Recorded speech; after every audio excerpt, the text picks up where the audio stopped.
Your grandfather knew things he never told you. How to keep a promise when it cost him dearly. How to carry grief without being crushed by it. How to fail at 40 and begin again at 60. He wasn't hiding any of it. It's just that nobody ever asked him. We were too young, too busy, too certain there would be time. And then one day, the chair by the window was empty, and everything that man knew about surviving this world went with him. Tonight I'd like to give a little of it back, 36 lessons from 36 lives that earned them. Now, I should warn you, these are not the lessons you'll find on a motivational poster. Some of them will comfort you like a warm blanket, and one or two of them will sting a little, the way true things tend to do before they start to help. Nobody teaches these things anymore. Not in schools, not online. Most fathers were too busy to pass them down, and most of their fathers assumed there would be more time. That isn't anyone's fault particularly, but it does leave a hole, doesn't it? A quiet grandfather-shaped hole. So tonight, we'll fill it. 36 life lessons learned through real stories. You don't need to remember them all. You don't even need to stay awake for them all. They'll stick with you, regardless. Welcome, nightlings. This is Huxley. If you like listening or falling asleep to real stories that will reveal life's deeper truths, then this is the place for you. Consider subscribing and let the next story find you when you need it most. Before we begin, the algorithm tends to bury episodes as long as mine, which is why we've made a second home on Patreon. Tonight's episode lives there too, in an extended version, 5.5 hours of it, where I go further into the history and the philosophy for the true history and philosophy nerds among us. And you won't miss anything important here. The episode you're listening to right now is the finest version of it, and it's free, and it always will be. But if you'd like the longer ones, or you'd just like to support my work, the link is waiting in the description below, only if you feel like it. Now, let's drift back into the past to live lives you haven't lived yet. Paris, the 6th of July, 1885. The evening light is falling through the windows of a laboratory at number 45 Rue d'Ulm. On a table in that laboratory sits a 9-year-old boy named Joseph. 2 days ago, on a country road in Alsace, a mad dog dragged him down and bit him 14 times. His legs, his hands, his body. The wounds have already begun to darken. His mother has not slept since. She has carried him 2 days across France by train, because every doctor in every town along the way told her the same sentence. There is nothing to be done. You see, in the entire recorded history of the human race, no one, not one single person, has ever survived what is now growing inside this boy. Across the room from him stands an old man of 62. Half his body is paralyzed from a stroke. He walks with a limp. He is not even a doctor.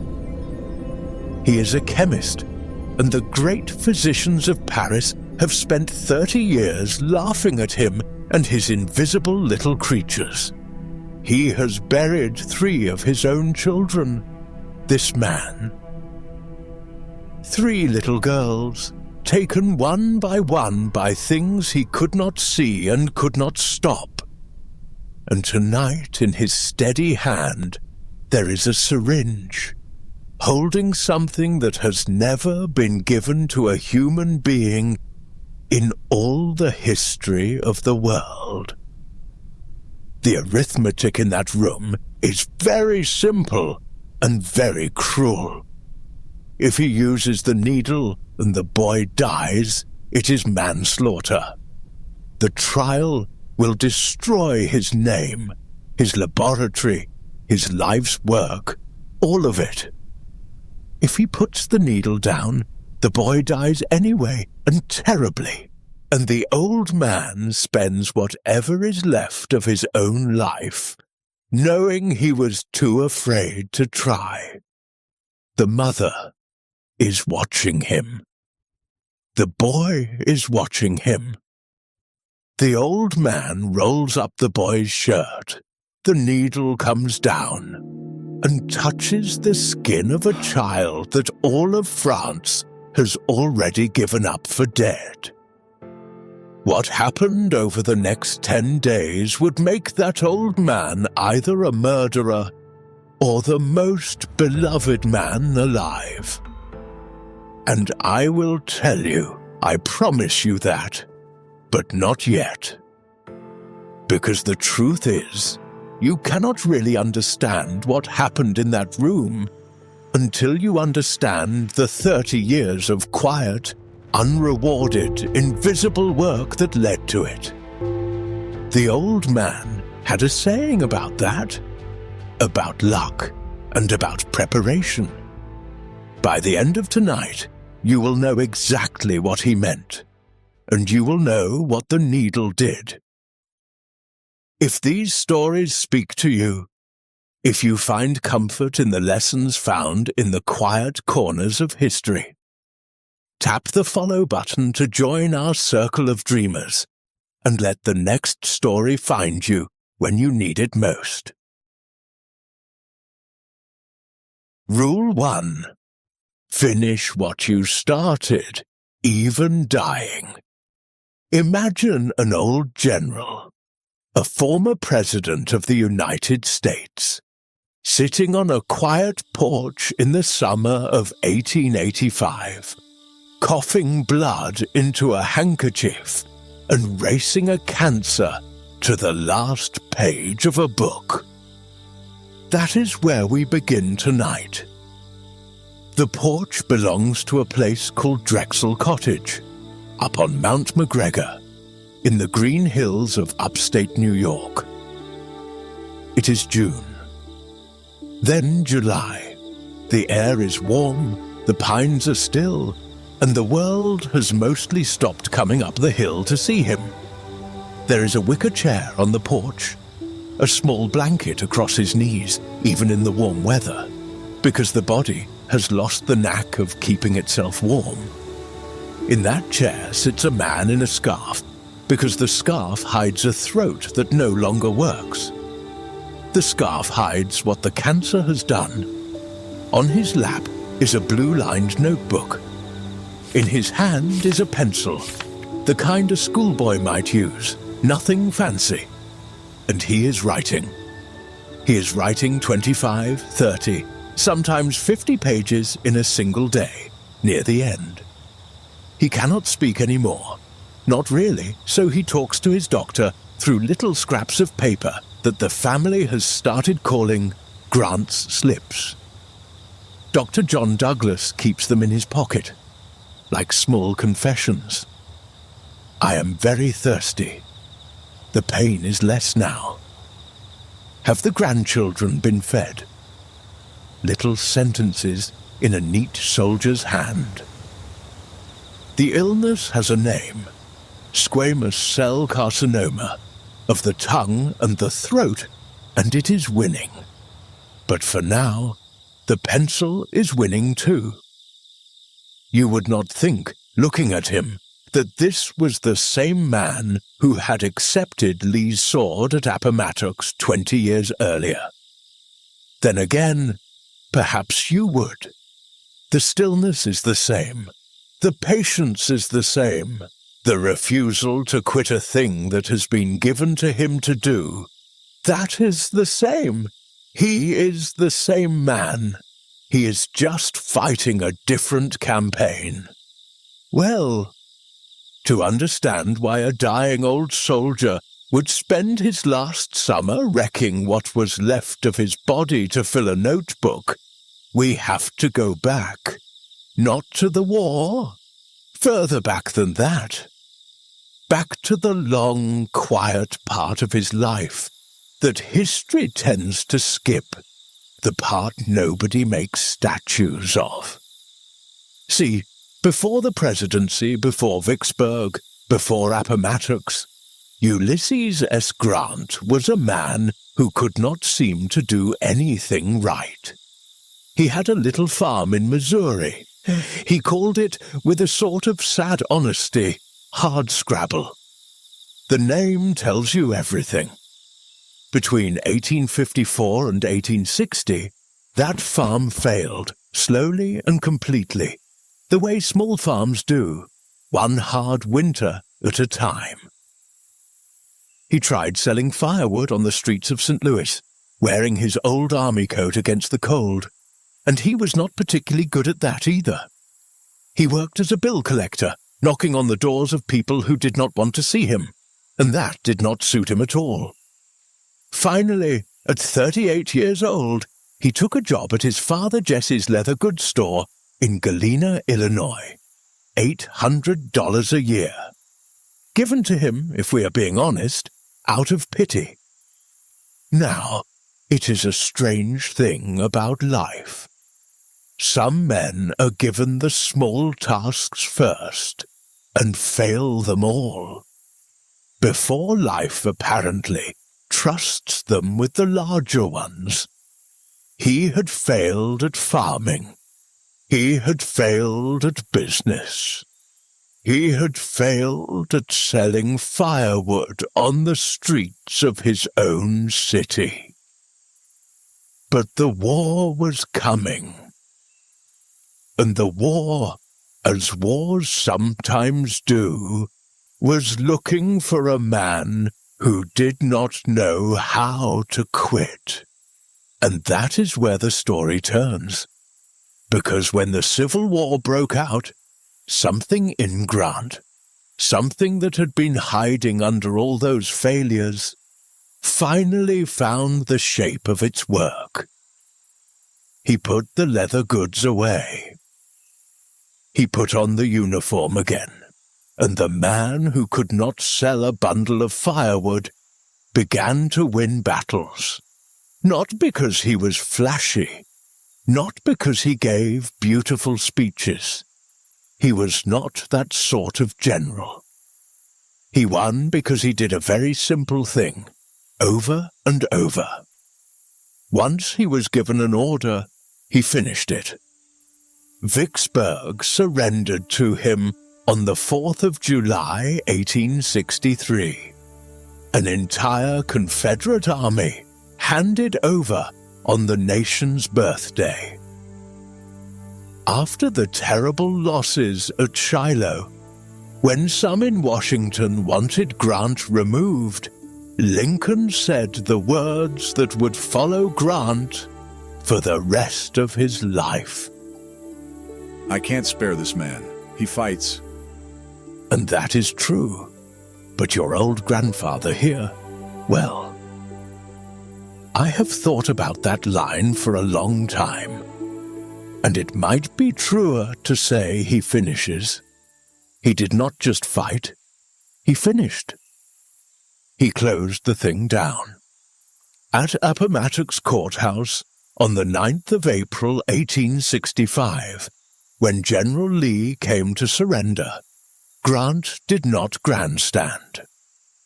He was wearing a muddy private's coat, actually, because his dress uniform had not caught up with the army. He did not humiliate the man across the table. He let the Confederate officers keep their sidearms so they could go home with some dignity. He let the men keep their horses because spring was coming and they would need those horses for planting. He sent food across the lines to the hungry soldiers who had just put down their rifles. That is the kind of man he was. A finisher, not a gloater. He knew the difference between ending a thing and ending a man. He had learned the one thing some men never learn, the ability to start a thing and then, no matter what the cost, not leave it half done. That ability was about to be tested one last time, in a cabin, with a pencil, because the years after the war were not kind to him, children. He served 2 terms as president, which history has not been especially generous about, and then he left office in 1877.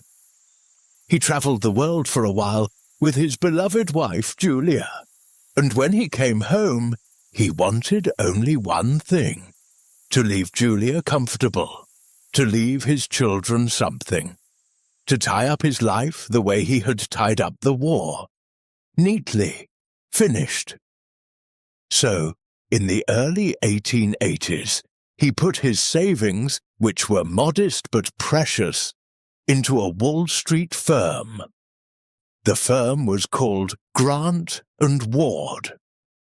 The partner's name was Ferdinand Ward. Young man, sharp dresser, bright smile. The newspapers called him the young Napoleon of Wall Street. He was, as it turned out, running something close to what we would now call a Ponzi scheme. In May of 1884, the whole thing collapsed, just like that. In a single spring, the old general discovered that every dollar he had saved for Julia was gone. Worse, his name had been used to lure other people in, good people, friends, who were now ruined too. On the day of the collapse, Grant, desperate, went to William Vanderbilt and borrowed $150,000 to try to meet his obligations. He would pay back the principal every cent. But his public reputation for financial matters, the thing he had been trying to build since the leather store, was finished. He was bankrupt, publicly, at the age of 62, with a wife to provide for, and nothing left in the bank to do it with. And then, that summer, he bit into a peach. A simple summer peach. And the peach went down his throat like a hot wire, a pain so sharp he nearly dropped the fruit. He tried again, the same pain. He went to the doctor. The doctor sent him to another doctor, and the word, when they finally said it, was cancer. Squamous cell of the throat, terminal. The decades of cigars, 20 a day at his peak, had come for their price. So there he was, ruined, ashamed, dying, and still, somehow, looking for a way to leave Julia with something. Around this time, another man enters our story. A writer. A humorist, really. A sharp-eyed Missourian named Samuel Clemens, who you and I know better as Mark Twain. Twain had heard that Grant was thinking of writing his memoirs, that Century magazine had offered him a small fee and a 10% royalty, the standard deal. Twain nearly choked on his cigar when he heard it. He went straight to Grant and said, in effect, do not sign that. Let my publishing house, Charles L. Webster and Company, do this book, and we will give you 70% of the profits. 70% in $1884 for a man with nothing. Grant hesitated. He was a proud man, and he did not want to look as if he were trading on his name. But Twain, blessed Twain, kept after him. And eventually, Grant saw it for what it was. Not vanity, not a windfall, a last campaign. He had one last campaign in him, and this time the enemy was inside his own throat. So we come back now to the porch, back to Mount McGregor, back to the pencil. He wrote in the mornings when the pain was lowest. He wrote in the afternoons when it was worst, because he would not let the worst hours go to waste. He refused morphine sometimes until the chapter he was working on was finished, because morphine fogged his mind, and he needed the mind clear for the memory of Vicksburg, or the wilderness, or the road to Appomattox. When his hand shook so badly the pencil wandered across the page, he steadied his wrist with his other hand, and he kept writing. When the pencil slipped from his fingers, he picked it up and started again. Julia brought him tea. She read his sentences back to him quietly when he asked. The grandchildren played quietly on the lawn below, their small voices drifting up through the screens. Old comrades sent telegrams.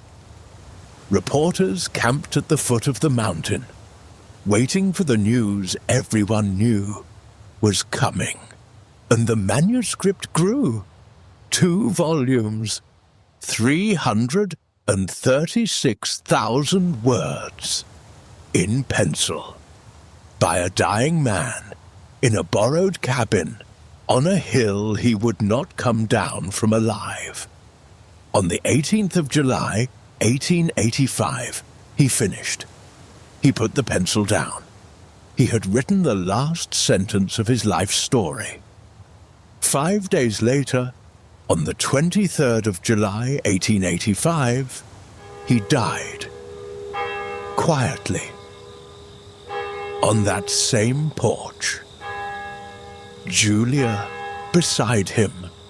The book came out a few months after that. The Personal Memoirs of U.S. Grant. 2 volumes, sold by subscription door to door, by an army of Civil War veterans hired by Twain's company. In the first 6 months, 300,000 copies. Julia received, all told, about $450,000 in royalties. In today's money, somewhere north of 13 million. She never wanted for anything for the rest of her days. Mark Twain, who knew a thing or two about books, called it the finest military memoir written since the commentaries of Caesar. Grant had done it. The failed farmer, the failed firewood salesman, the swindled president. He had, in the last 5 days of his working life, finished the one thing that would save his family. Now, I want to sit with that for a moment before we move on, because the lesson here, my dear ones, is not really about death. It is about what a man can do with the last 5 days of his life, and what that tells us about what we might do with the ordinary Tuesdays of ours. Most of us are not dying of throat cancer on a porch in the Adirondacks. Thank goodness. But most of us are carrying something. The letter never sent. The apology never given. The book we started and set aside. The promise we made to someone, maybe to ourselves, that has been sitting on our chest for a long time now. So here is our fireside moment for tonight. Just a small one. Before you drift off, pick one unfinished thing. Just one. You do not need to finish it tonight. You just need to decide quietly, in the dark, that you are still the kind of person who finishes what they start. Try it for 1 week. One unfinished thing chosen in the evening. One small step toward it in the morning. Grant did it one sentence at a time. So can you. So can any of us. And now, close your eyes for me and let us turn the page. Because Grant finished a book because he refused to stop.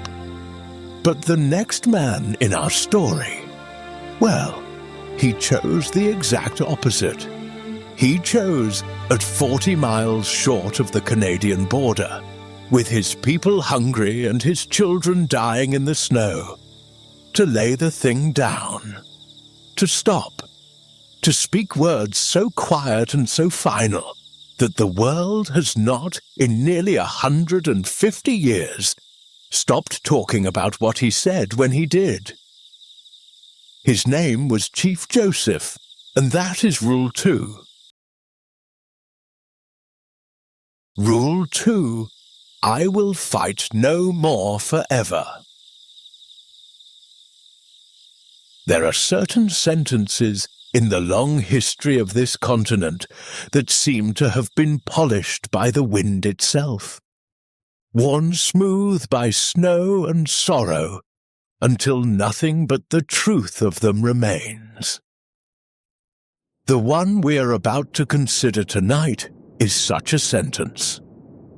It was spoken on a cold October afternoon in 1877 by a tired man in a blanket who had walked 1,100 miles and lost nearly everyone he loved along the way. His name in his own language was Hinmatu Wigalat Kit. It means roughly thunder rolling down the mountain. The settlers and the soldiers who knew him called him more simply Chief Joseph. And the story of how he came to speak those quiet words is the story of what it means to know, deep in the chambers of one's own chest, that a fight has become impossible, and that laying it down is not defeat. It is its own kind of bravery.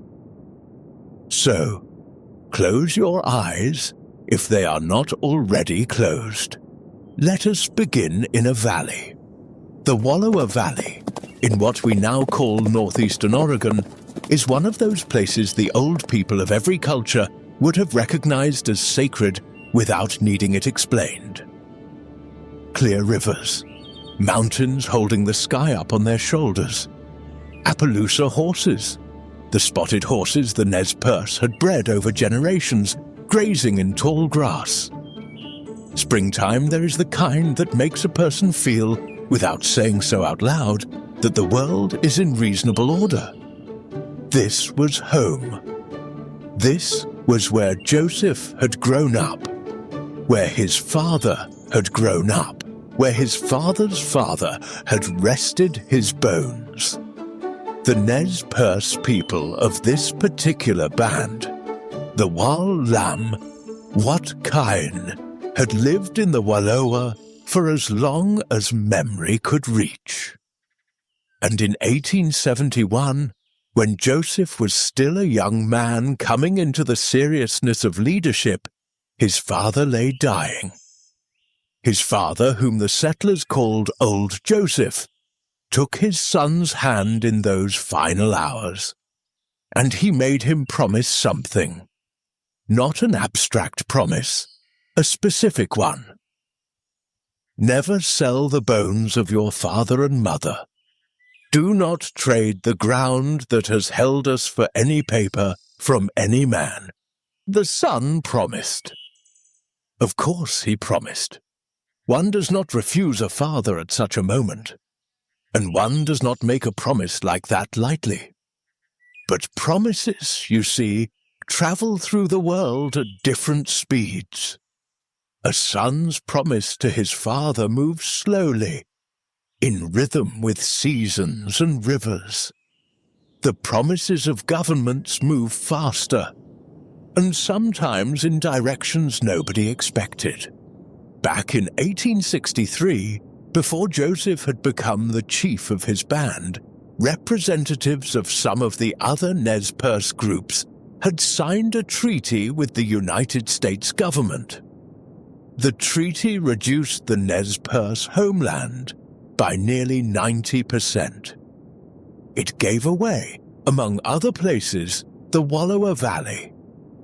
The difficulty was that Joseph's band had never agreed to it, had never signed.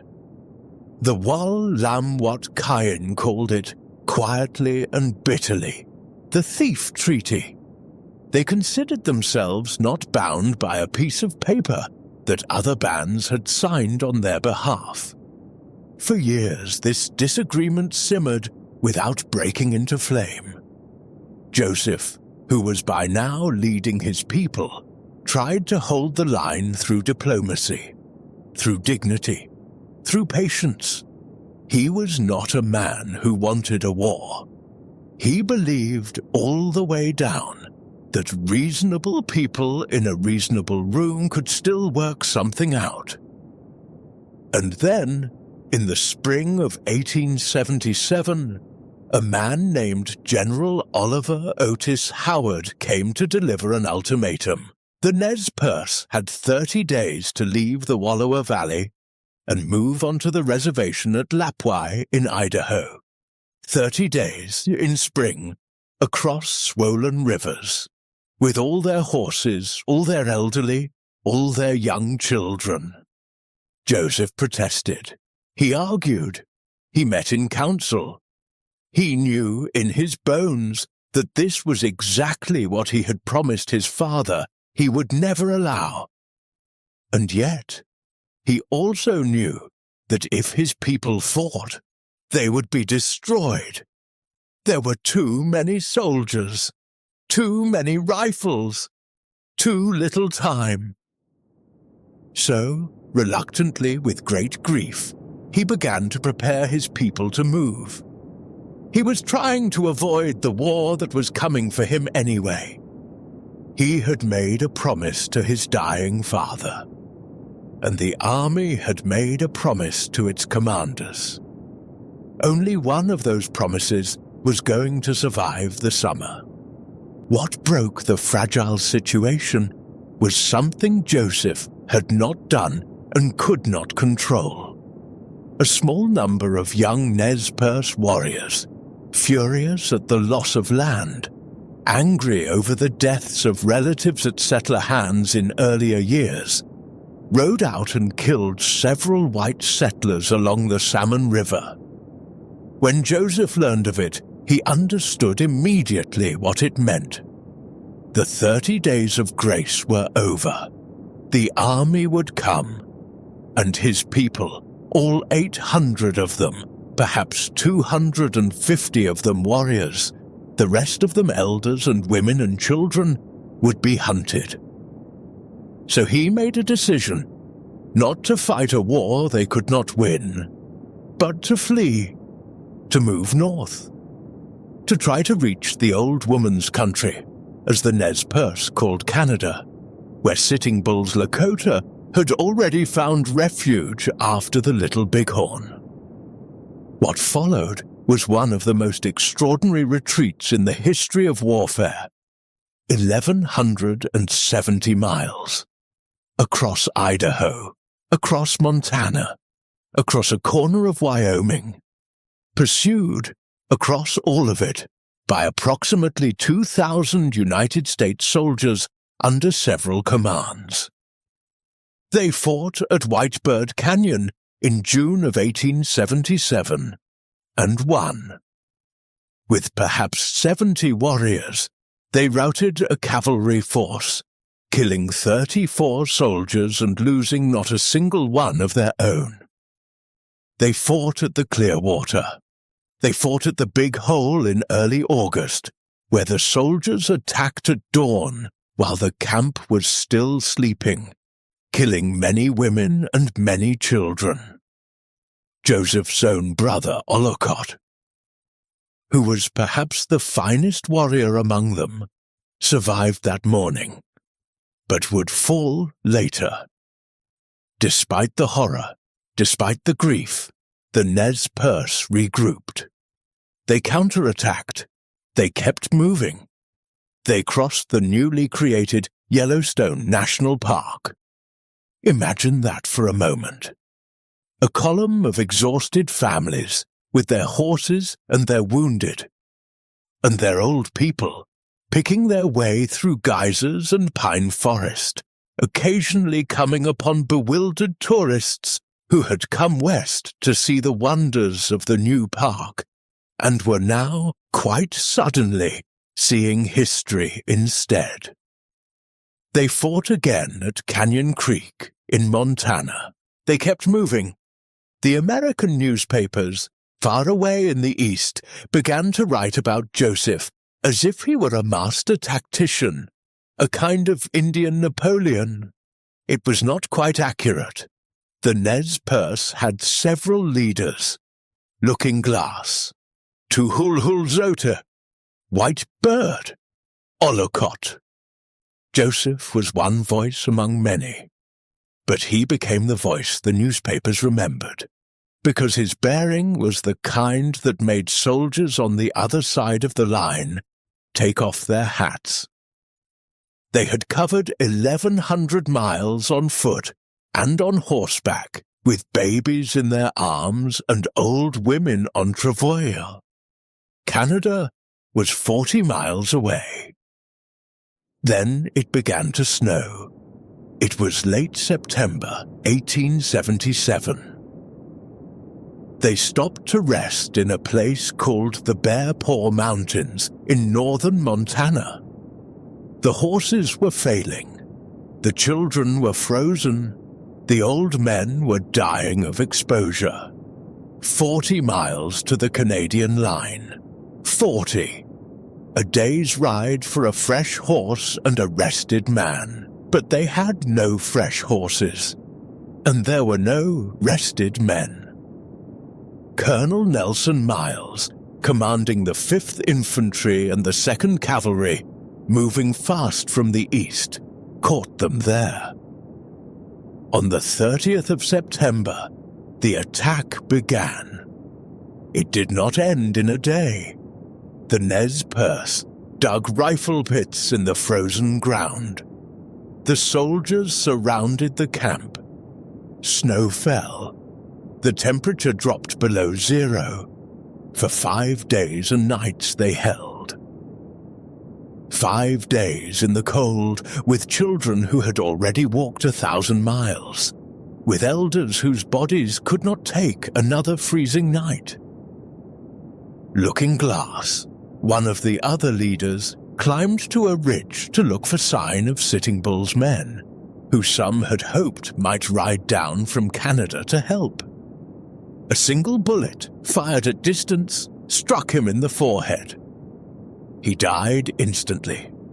He was the last great war leader of the Nez Perce. A number of families, perhaps 150 people, slipped through the lines in the dark and made it to Canada under White Bird. They survived. But Joseph stayed with the ones who could no longer move. The wounded, the children, the elderly who had wrapped themselves in blankets and stopped rising in the morning. And on the 5th of October, 1877, in the snow of the Bear Paw, Joseph rode slowly, alone, across the open ground toward the lines of the soldiers. He did not ride to the soldiers in anger. He rode to them tired. And what he said when he got there became one of the most perfect sentences ever spoken on this continent. A young lieutenant named Charles Erskine Scott Wood was there with pencil and paper, and he wrote the words down on the spot as Joseph spoke them. Listen. Tell General Howard I know his heart. What he told me before, I have in my heart. I am tired of fighting. Our chiefs are killed. Looking Glass is dead. Tuhulhulzot is dead. The old men are all dead. It is the young men who say yes or no. He who led the young men is dead. It is cold, and we have no blankets. The little children are freezing to death. My people, some of them, have run away to the hills and have no blankets, no food. No one knows where they are. Perhaps they are freezing to death. I want to have time to look for my children and see how many I can find. Maybe I shall find them among the dead. Hear me, my chiefs, I am tired. My heart is sick and sad. From where the sun now stands, I will fight no more forever. He laid his rifle at the feet of Colonel Miles, and it was done. He had done what he believed, in that moment, would save the lives of the people he had left. The promise he had made to his father about the bones of the wallower he could not keep. He had chosen instead to keep a different promise. A promise to the living. A promise to the children. And here is the part of the story that the textbooks sometimes skip. Colonel Miles promised Joseph that his people would be returned to the Wallowa Valley, or at least to the reservation in Idaho near their homeland. That promise was broken almost immediately by orders from higher up. Joseph and his surviving people were instead put on trains and sent east, first to Kansas, then to Indian Territory in what is now Oklahoma. There, in a country of flat land and different air and different illness, many of them died. Malaria. Heartbreak. They called it the hot place. For years, Joseph traveled to Washington. He spoke to presidents. Hayes, then Roosevelt. He argued quietly for the return of his people to Idaho. He did not raise his voice. He simply repeated year after year that a promise had been made and that the government which made it could choose still to honor it. In 1885, some of his people were allowed to return to the Lapwai Reservation in Idaho. Joseph himself and others were sent instead to the Colville Reservation in Washington State. Close to home, but not home. He never stood again in the Wallowa Valley. He never saw, in this life, the rivers of his father.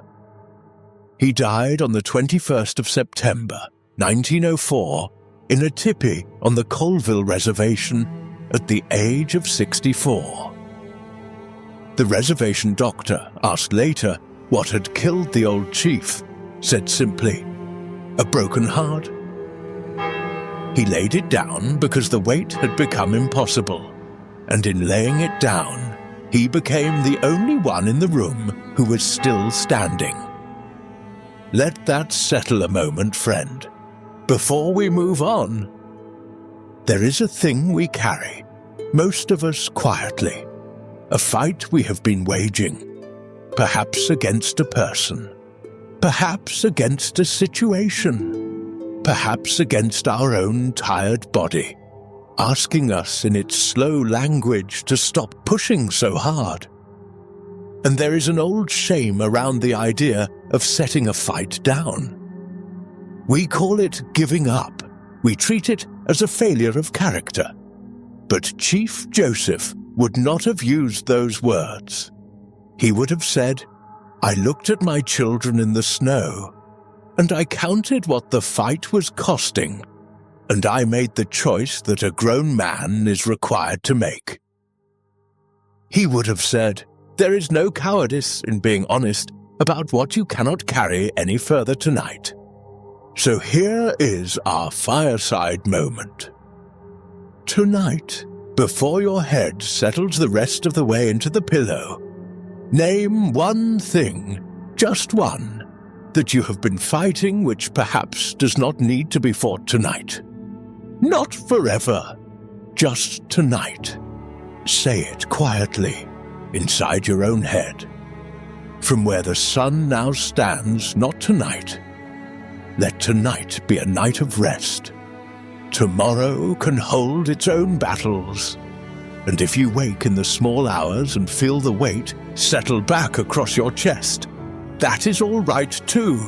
Lay it down again. That is not failure. That is practice. That is how the old chiefs did it, one breath at a time. Now, our second figure laid a rifle at the feet of a colonel. Our third laid something far smaller at the feet of a room full of United States senators, and changed the country by doing it. A folded piece of paper, a quiet voice, a cardigan sweater. You already know how this next man's story begins. But tonight you will learn how it ends. It is the 1st of May, 1969, in a hearing room of the United States Senate. At the head of the table sits a tired senator who has spent days listening to television executives beg and has all but decided to cut public television's $20 million in half. And into the room walks a slight, soft-spoken man of 41, carrying nothing but a folded piece of paper with the lyrics of a children's song written on it. What happens in the next 6 minutes is one of the quietest victories in American history. But to understand it, you have to understand why, of all the people America might have sent to defend its children, it was a shy, overweight little boy from a mill town in western Pennsylvania who ended up in that chair. Rule 3. Slow down for the child. You may already know how this one ended. We teased it at the top of the evening, you and I. A tired senator, a quiet man in a soft jacket, a hearing room where the weather of a country seemed to turn slowly over 6 minutes. But we haven't told you how the quiet man got there. Why, of all the people America might have sent to defend its children's television, it was a shy, overweight little boy from a mill town in western Pennsylvania who arrived in that room and, without raising his voice, walked out having saved $20 million and arguably something larger. So let's go back to Latrobe. Latrobe, Pennsylvania, 1935. A red brick town 40 miles east of Pittsburgh. Steel smoke on the horizon. A boy named Freddie Rogers, 7 years old, only child of a well-off family, walks home from school with his books clutched against his chest and his heart going quick as a sparrow's. Behind him, a small pack of other boys. They've given him a name. They call him Fat Freddy. They shout it. They throw things. They tell him, in the direct and cruel language of children, that something is wrong with him, and that the wrongness is his fault. He runs when he can. When he can't, he holds still and waits for them to get bored. Most days, he doesn't tell his parents. He's already learned at 7 that telling grown-ups sometimes makes things worse, so he keeps the shame folded up inside him. There is, however, one grown-up he can tell. His grandfather, a man named Fred Brooks McFeely, a quiet Pennsylvania stonecutter with big hands and the patience of a good clock. Freddie goes to his grandfather's farm on the weekends, and the whole pace of the world changes when he walks through that door. There's no rushing at grandfather's house. There's bread rising. There's piano in the parlor. There's a kind old man who sits down across from a lonely little boy and actually looks at him. One afternoon, when Freddie is leaving to go home, his grandfather says something to him. Something offhand, the way the important things in childhood always are. He says, "You know, Freddie, you made this day special just by being yourself." And then he goes back to whatever he was doing. Freddie holds that sentence all the way home. He holds it into his bedroom that night. He holds it for the next 70 years. Because it was, perhaps, the first time in his life that somebody had looked at him and decided plainly and without conditions that the shape of him was enough. He had been told by the one person who bothered to notice that he mattered just by being himself. And he would spend the rest of his life trying to say that same sentence back to America. Music became his other refuge. Piano lessons at 5. By the time he was a teenager, he could sit at the keyboard and name any feeling he was carrying and play it out of his body into the room. Anger, loneliness, the particular flavor of hurt a bullied boy learns to swallow. He could put his hands on the keys and translate himself. It was the first language he ever mastered. He went off to Rollins College in Florida and took a degree in music composition in 1951. And then, that spring, he came home to visit his parents, and he saw, for the first time in his life, a television. His mother and father had just bought one. Big wooden box, rabbit ear antenna, black and white screen. Freddie sat down in front of it the way you'd sit down in front of a small miracle. And the miracle was showing a children's program. Pies in faces. Seltzer bottles. Adult men in ridiculous costumes mugging for the camera. Shrieking for laughs.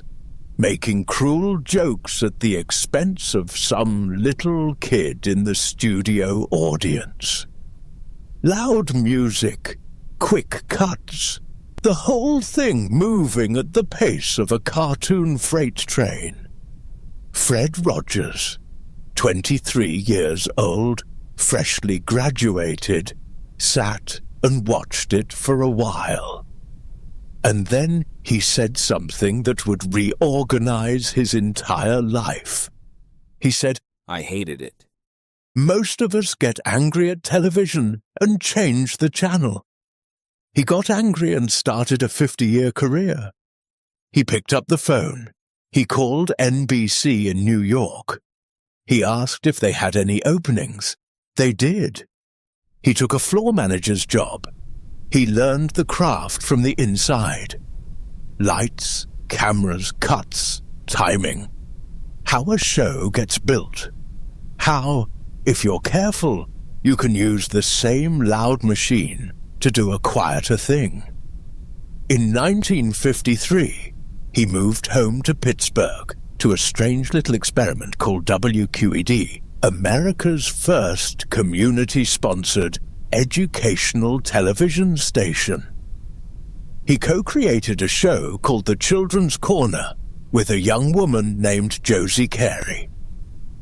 And between shifts, he walked across town to the Pittsburgh Theological Seminary and enrolled part-time in a Master of Divinity program.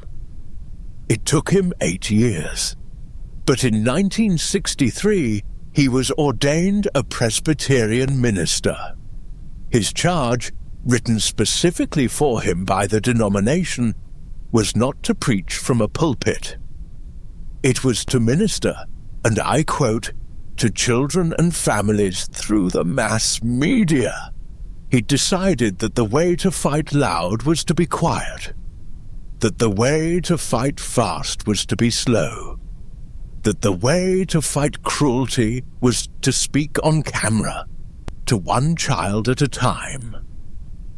In 1968, Mr. Rogers' neighborhood went national on what was then called National Educational Television. He wrote the songs. He wrote the puppets. He wrote the scripts. He wrote the rules. And oh, the rules. Rule 1. Look directly into the camera. Not at the camera the way professionals look at it. Into it. At the child on the other side. Rule 2. Say the child's name. Not their actual name, obviously. You don't know it. But speak as if you're speaking to one person, because you are. Never say boys and girls. Say you. Rule 3. Change your clothes slowly on camera. Take off the jacket. Hang it up. Unbutton the cardigan one button at a time. Put on the sneakers. Tie them. Don't cut any of it. Let the child watch a grown man do an ordinary thing at an ordinary pace, because in 1968 and in every year since, a great deal of the world was trying to convince children that nothing ordinary deserved their attention. Rule 4. Feed the fish. Every single episode. Because, as he explained in one of them, a little blind girl had written to him and asked him to please say out loud when he was feeding them, because she couldn't see and she worried about the fish. So he said it out loud for the next 33 years. Not because most of his audience was blind, because one of them was, and she was enough. The programmers at the big commercial networks watched all of this and called it commercial suicide. Too slow, too quiet, too strange. No child, they said, would sit still for it. They were wrong. The children sat perfectly still, because, possibly for the first time, somebody on a television screen was sitting still with them. But, and here we come to it, then the government tried to cancel him. May 1st, 1969. Washington, D.C., the Senate Subcommittee on Communications. President Richard Nixon, newly in office, had proposed cutting the public broadcasting budget in half, from $20 million down to 10. The money for stations like WQED, the money that kept Mr. Rogers' Neighborhood and a dozen other public programs on the air. The subcommittee was chaired by a senator named John O. Pastora, Democrat of Rhode Island, a small, blunt Italian-American man with an accent thick enough to butter bread with. He'd been sitting in that chair for days. He was tired. He was Vietnam weary. He'd listened to 20-some-odd television executives plead in the polished language of lobbyists for their budgets. He had, by all accounts, already decided what he thought of them. His face in the photographs looks like a man waiting for a dentist appointment he cannot get out of. Fred Rogers was witness number 6 that morning. He wore a grey suit. He brought a written statement. He sat down. He looked at the senator. And he did something very unusual. He said, I have a prepared statement, Senator. I would rather not read it. I'd rather just talk to you, if I may. Pastore, the blunt old senator, stared at him for a second and said, All right. And then Fred Rogers, 41 years old, spoke for about 6 minutes. In the soft, unhurried voice of a man who had spent the last 15 years practicing exactly one skill, which was to talk honestly and gently to a single person at a time. He told Senator Pastore that he was concerned about what children were seeing on television. He said that his program dealt with what he called the inner drama of childhood. He said, "We don't have to bop somebody over the head to have drama on the screen. We deal with such things as getting a haircut, or the feelings about brothers and sisters and the kinds of things that make each child feel he is unique." Pastore was listening now. You can see it in the recording. His chin came up off his hand. Rogers kept going. He said he gave an expression of care every day to each child, and then he said very simply, "If you let me, I'd like to recite the lyrics of a song I wrote for the children about what to do with the mad that you feel." Pastore said, Please.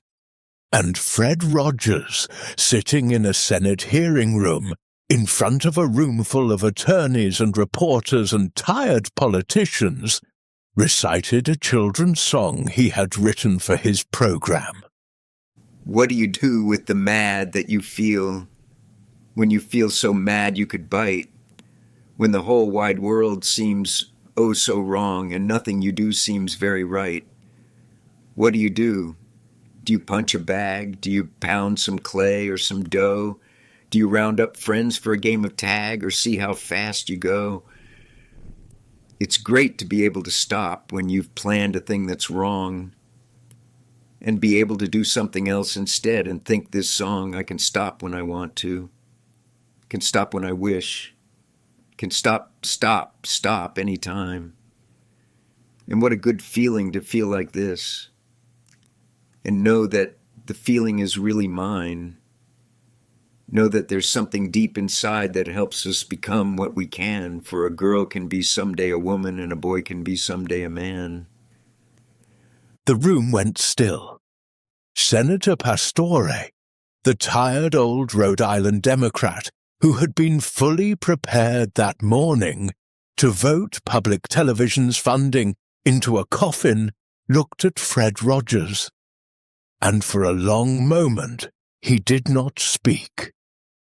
And then, in the plainest Rhode Island accent you can imagine, he said, I think it's wonderful. Looks like you just earned the $20 million. The hearing room broke into applause. Fred Rogers blushed, folded his hands, and said thank you. The funding was preserved. Public television as we know it continued. And a 41-year-old shy boy from Latrobe, who had once walked home afraid, had just demonstrated on the record that a soft voice in a hard room is not weakness. It is, when used correctly, the most powerful instrument in the building. The show ran another 33 years. 895 episodes. He taught children about death when his own dog died. He taught them about assassination the week after Robert Kennedy was killed. In 1969, the summer of the moon landing, he invited a black policeman named Officer Clemens to soak his feet in a plastic wading pool on camera with him, at a moment in American history when swimming pools were still being drained rather than integrated. He didn't announce the gesture. He just did it. The camera just watched. He answered handwritten letters from children by hand for 40 years. In the week after September 11th, 2001, out of retirement, he recorded one last public service message. He was not speaking to children anymore. He was speaking to the adults who had been children when he'd first known them. He looked into the camera, and he said, "You were a child once too." He died of stomach cancer on February 27th, 2003. He was 74. The funeral in Pittsburgh was attended by thousands. Many of them grown men and women who stood in line in the cold to say thank you to the television neighbor who had once told them they were special just the way they were. He'd spent his whole life saying one sentence to America over and over in 100 different ways. The sentence was, "You are lovable just the way you are." And friend, you are. Now, before we move on, a fireside moment, a small one, because Rogers himself would have wanted it small. Tomorrow, when you speak to somebody under 10, or, and this is the harder one, when you speak to yourself, try slowing down by half. Take one full breath before you answer. Rogers used to say that the space between the notes is what makes the music. Most of us have stopped leaving any space at all. Try it for 3 days. Not with everyone, just with the people you love most. See what softens. Now, Rogers moved through the world slowly on purpose. He chose it, the way you choose a vocation. But the next man on our list moved slowly for a different reason altogether. He moved slowly because he had learned, through bullets and blood and a great deal of dust, that hurrying would kill him. His name was Wyatt Earp, and his advantage in a gunfight, the one that kept him alive when faster men died around him, was never his speed. Let me tell you about it. Rule 4. Patience kills better than speed. Most people think the fastest man in a gunfight wins.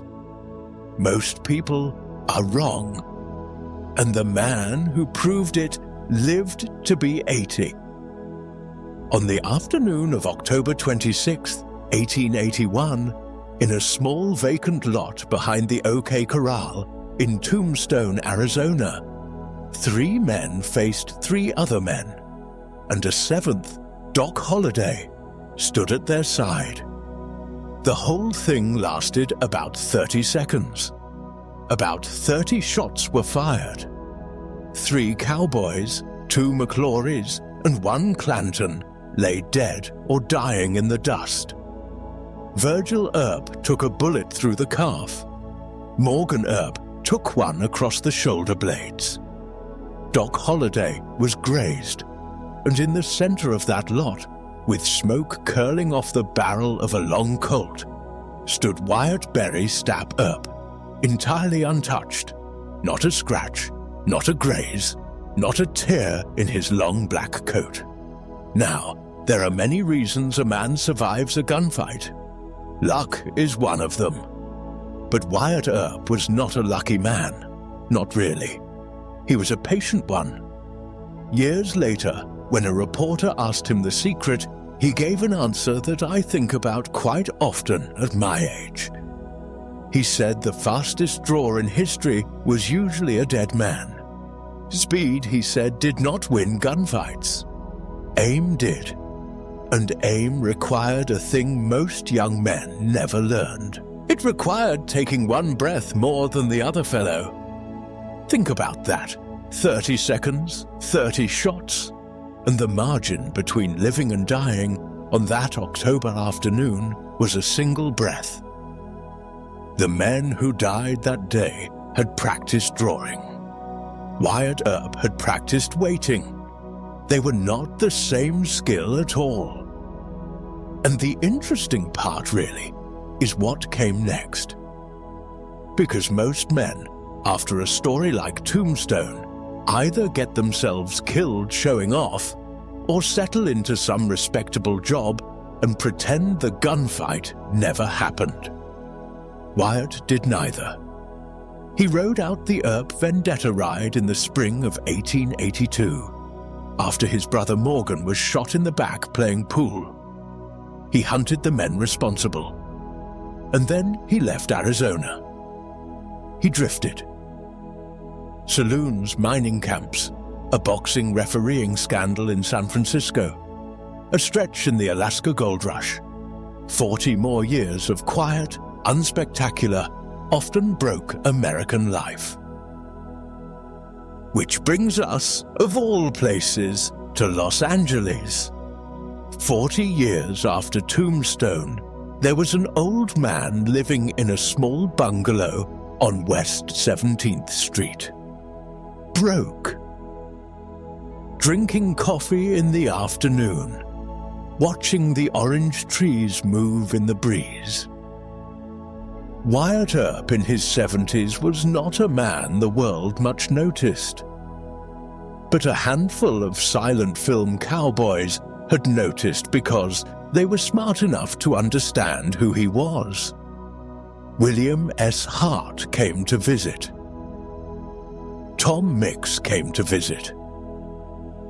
And one afternoon, a young prop man, a big tall kid named Marion Morrison, came to visit too. The world later would know Marion Morrison as John Wayne. Earp sat this young man down and told him politely that the way Hollywood drew a pistol was all wrong. They spun the gun, they twirled it, they stood sideways and posed. Real gunfighters, Earp said, did no such thing. They planted their feet. They breathed once. They aimed. They fired. That was the whole of it. Now, you have probably seen a John Wayne film. And if you watch him, in the later ones especially, you will see a man plant his feet. You will see him breathe. You will see him aim. That is not a coincidence. That is a grumpy old man in a Los Angeles bungalow teaching a young actor how cowboys really moved. Which, I will admit, is a bit of a smirk. John Wayne learned to be John Wayne from a fellow who thought most movie cowboys looked frankly ridiculous. And if you have ever watched a saloon scene, you will grant him the point. Wyatt Earp died on January 13th, 1929, in that little bungalow, age 80. His wife, Josephine, outlived him by 15 years. His grave in Colma, California, is unadorned. He had outlived them all, not by being faster, by being still. And when John Wayne planted his feet and breathed before the shot, he was doing it because an old man in a bungalow had taught him. So, here is the small thing I would leave you with tonight. Tomorrow, when someone rushes you, when an email demands an answer right now, when an argument starts and your chest gets tight, try one thing. Pause for one full breath before you answer. Not a showy pause, a private one. Just one breath. And see if the shot lands any differently. Try it for a day. Try it for 3. You may discover, as Wyatt Earp did, that the people who draw fastest are also the ones who miss the most. Wyatt Earp lived long because he knew when to stand still. The next man was the opposite. The next man kept moving, even into mystery, even into death. He walked into the Amazon, and he never walked back out. Rule 5. Die pursuing the thing you love. This is a story about a man who disappeared, and about what the world discovered 80 years later in the place where he vanished. The year was 1925, The place was the Mato Grosso of Brazil, the green heart of a continent no Western map had truly filled in. The camp they had stopped in was called Dead Horse Camp, named rather bluntly for the horse that had died there on an earlier expedition. 3 men were about to walk out of that camp into country no outsider had mapped, carrying no radios, no rescue plan, no way home. A 57-year-old British ex-colonel with a waxed moustache, his 21-year-old son Jack, and Jack's best friend, a young man named Raleigh Rymel. The colonel was Percy Harrison Fawcett, and he had been walking toward this moment for almost 20 years. Fawcett had started as a British Army artillery officer, a map maker. In 1906, the Royal Geographical Society sent him to chart the Bolivia-Brazil border, and somewhere in those months the jungle changed him. He began to believe, quietly at first, then louder, that hidden in the Amazon was the ruin of a civilization the textbooks denied. He called it Z, a lost city, a proper stone city built by a people the conquistadors had never described. He found his proof, he said, in a 1753 Portuguese manuscript in the archives of Rio de Janeiro, written by a bandeirante who claimed to have stumbled on a dead city of stone streets and arches in the deep interior. His peers in London thought he was a crank. A likeable one, but a crank. By May of 1925, he had stopped caring what London thought. He had written to his wife Nina a letter that I find hard to read even now. If we fail, he told her, do not send a rescue party. It will perish. The last letter anyone received from him went by runner back to the coast on May the 29th. He was at 10 degrees and 43 minutes south. He would cut east from there. And then there was silence, a silence that has lasted a century. Here is what you must understand about Percy Fawcett. He was not reckless. He was deliberate. He knew the jungle might keep him, and he had decided somewhere along the way that some things were worth being kept for. In the years that followed, search parties went in after him. Some came out empty. Some did not come out at all. Rumors filled the vacuum. Jaguars, fever, hostile tribes, starvation. And slowly, over decades, the scholarly consensus hardened. Percy Fawcett had been a romantic fool. There was no lost city. There never had been. The Amazon was too poor in soil, too thin in population to have ever held a civilization. He had died chasing a fantasy. And then, in the early 2000s, a quiet thing began to happen. An American archaeologist named Michael Heckenberger, working with the Guaycurú people in the Xingu region of Brazil, began turning up something unexpected. Causeways. Roads laid out in geometric patterns, earthworks, plazas, the remains of towns, plural, linked by straight avenues through what the outside world had assumed was untouched forest. When satellite imagery and LiDAR came along, the picture only grew. Enormous pre-Columbian settlements, some of them holding tens of thousands of people, had stood in the exact kind of terrain Fawcett had bet his life on. In 2008, the findings were published in the journal Science. The book that followed David Grann's The Lost City of Z carried the story to the world. Fawcett had been right, not in every detail. No, his Z was not a gleaming European-style citadel.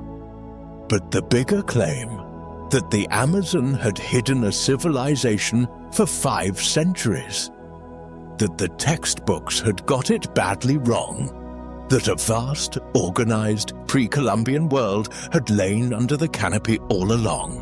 On that claim, Fawcett had been exactly right. He had died chasing something everyone else said was not there. And 80 years later, satellites, of all things, had looked down from above and said, actually, it was there the whole time.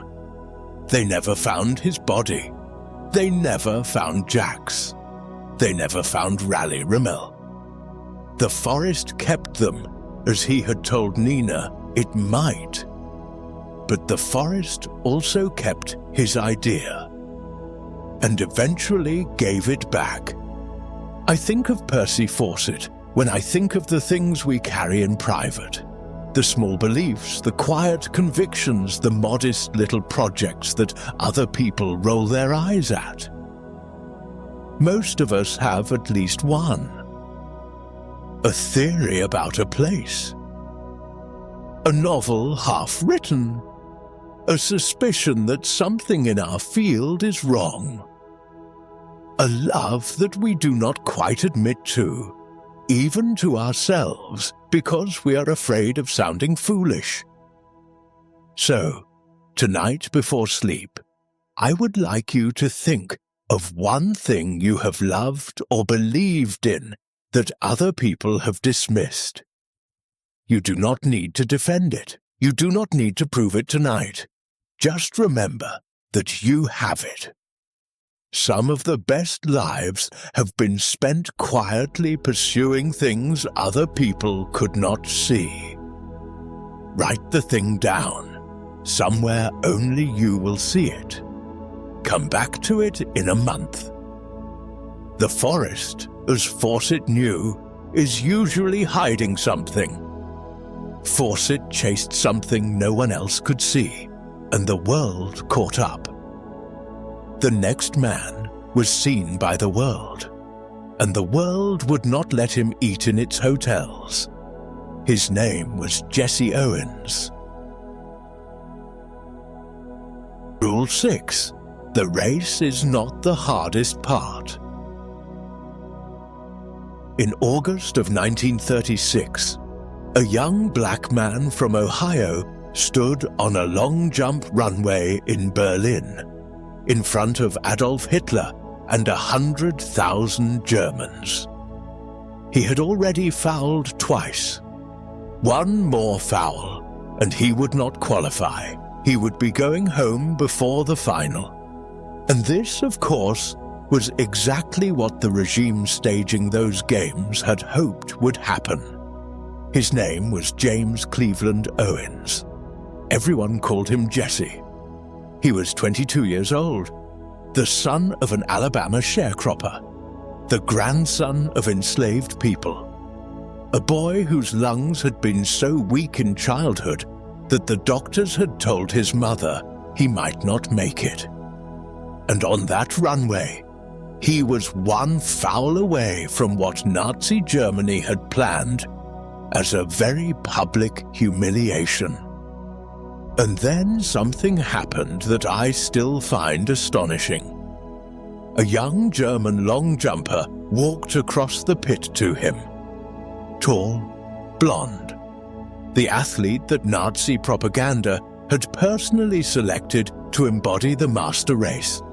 His name was Luz Long, and instead of watching Jesse Owens foul himself out, Long took a towel, walked to the takeoff board, and placed the towel several inches behind it. "Jump from there," he told Owens. "You will qualify safely. Use the towel as your mark." Owens did. He qualified. He went on that week to win 4 gold medals: the 100 meters, the 200, the long jump, and the 4x100 meter relay. 4 golds in one Olympics, in the heart of a regime that had staged the whole event to prove he could not. Luz Long won silver in the long jump. And when Jesse Owens walked off the field as the new Olympic champion, Luz Long walked beside him, arm in arm, in full view of Adolf Hitler and 100,000 Germans in the stands. Owens said later that it was the bravest thing he had ever seen anyone do. He was probably right. Luz Long was killed in the Italian campaign, in Sicily, in 1943. Jesse Owens stayed in touch with his family for the rest of his life. 40 years later, one of the last letters Owens ever wrote was to Luz Long's son. He had come to Berlin expecting the worst from Germans. The first person to help him was a German, and the last person he would ever write to 40 years later was Luz Long's son. But the harder part of the story is not Berlin. It comes after. Jesse Owens returned to the United States in the autumn of 1936 as a four-time Olympic champion. New York threw him a ticker-tape parade. And at the reception afterward, at the Waldorf Astoria in Manhattan, a ticker-tape dinner held in his own honor, Jesse Owens was told he could not walk through the front door. He would have to enter through the service entrance. He would have to ride up in the freight elevator. He would eat separately. President Roosevelt never invited him to the White House. Not once. The German athlete had walked arm in arm with him in front of Hitler. The American president would not shake his hand on home soil. Owens, with 4 gold medals and no means of support, ended up racing against horses at county fairs to feed his family. He lost most of the time. A man cannot outrun a horse over 100 yards. He gave exhibitions. He worked in dry cleaning. He later said with a sad directness that still stops me, "Hitler didn't snub me. It was our president who snubbed me." And then, softer, almost apologetic, he would add, "I don't like to talk about it. It makes me sound angry. I am not angry." He had every right to be angry. He chose not to let the anger own him. He spent the last decades of his life as a public speaker, mostly on sportsmanship and decency, and he took a fair amount of criticism for it, from some who wanted him more militant, and from others who wanted him quieter. He did not seem to mind. He died of lung cancer in Tucson, Arizona, on the 31st of March, 1980. He was 66 years old. 7 years later, the Germans erected a memorial to Luz Long in the Olympic Stadium in Berlin. He had been helped in Hitler's Berlin by a German. He had been snubbed in his own country by a president. He carried both truths, and he did not let either of them make him small. So here is the hard question for tonight. Most of us carry at least one insult that has settled into us. Some cutting remark, some moment we were treated as less than. And very often, slowly, that insult has become part of how we describe ourselves. A story we tell at night, in the dark, over and over. You do not have to forgive it. You do not have to forget it. But you can decide quietly tonight that it does not get to write the ending of your life. Owens did not forget Berlin. He just refused to let Berlin own him. See if you can try the same with whatever your Berlin was. Owens refused to retaliate in his heart. The next man had to refuse to retaliate in his body. For 3 full baseball seasons. And the story of how he did it is the story of Jackie Robinson. Rule 7. Take the insult and win the game. There is a room in Brooklyn on August 28th, 1945, where the future of American sport was quietly bargained for. 2 men sat in it, an old white Methodist with a cigar and a cup of tea, and a young black athlete named Jack Roosevelt Robinson, who had been invited there without being told why. The old man was Branch Rickey, general manager of the Brooklyn Dodgers. He had been planning this meeting for years. He had scouted Robinson across the Negro Leagues, interviewed his old coaches, even sent detectives to look into his personal life. He did not, that afternoon, ask Robinson whether he could hit a curveball. He knew he could. He asked Robinson something much harder.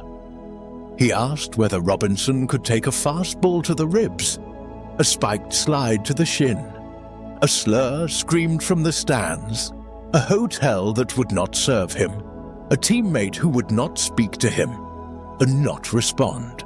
Not for a week, not for a month, for 3 full seasons.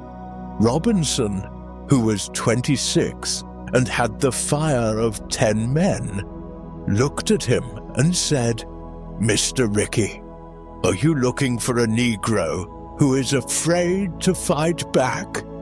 And Rickey famously leaned across the desk and said, "I'm looking for a Negro with guts enough not to fight back."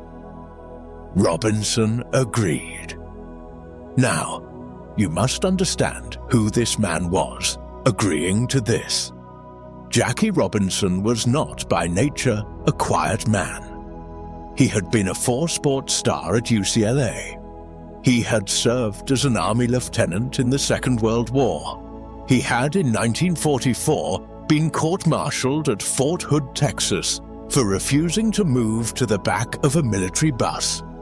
He was acquitted. He had already been, in other words, the man who would not move, and now he was being asked to be the man who absorbs every day. For 3 years, on purpose. He had already been court-martialed once for refusing to give in, and now he was being asked to give in on purpose every day for 3 years. He said yes.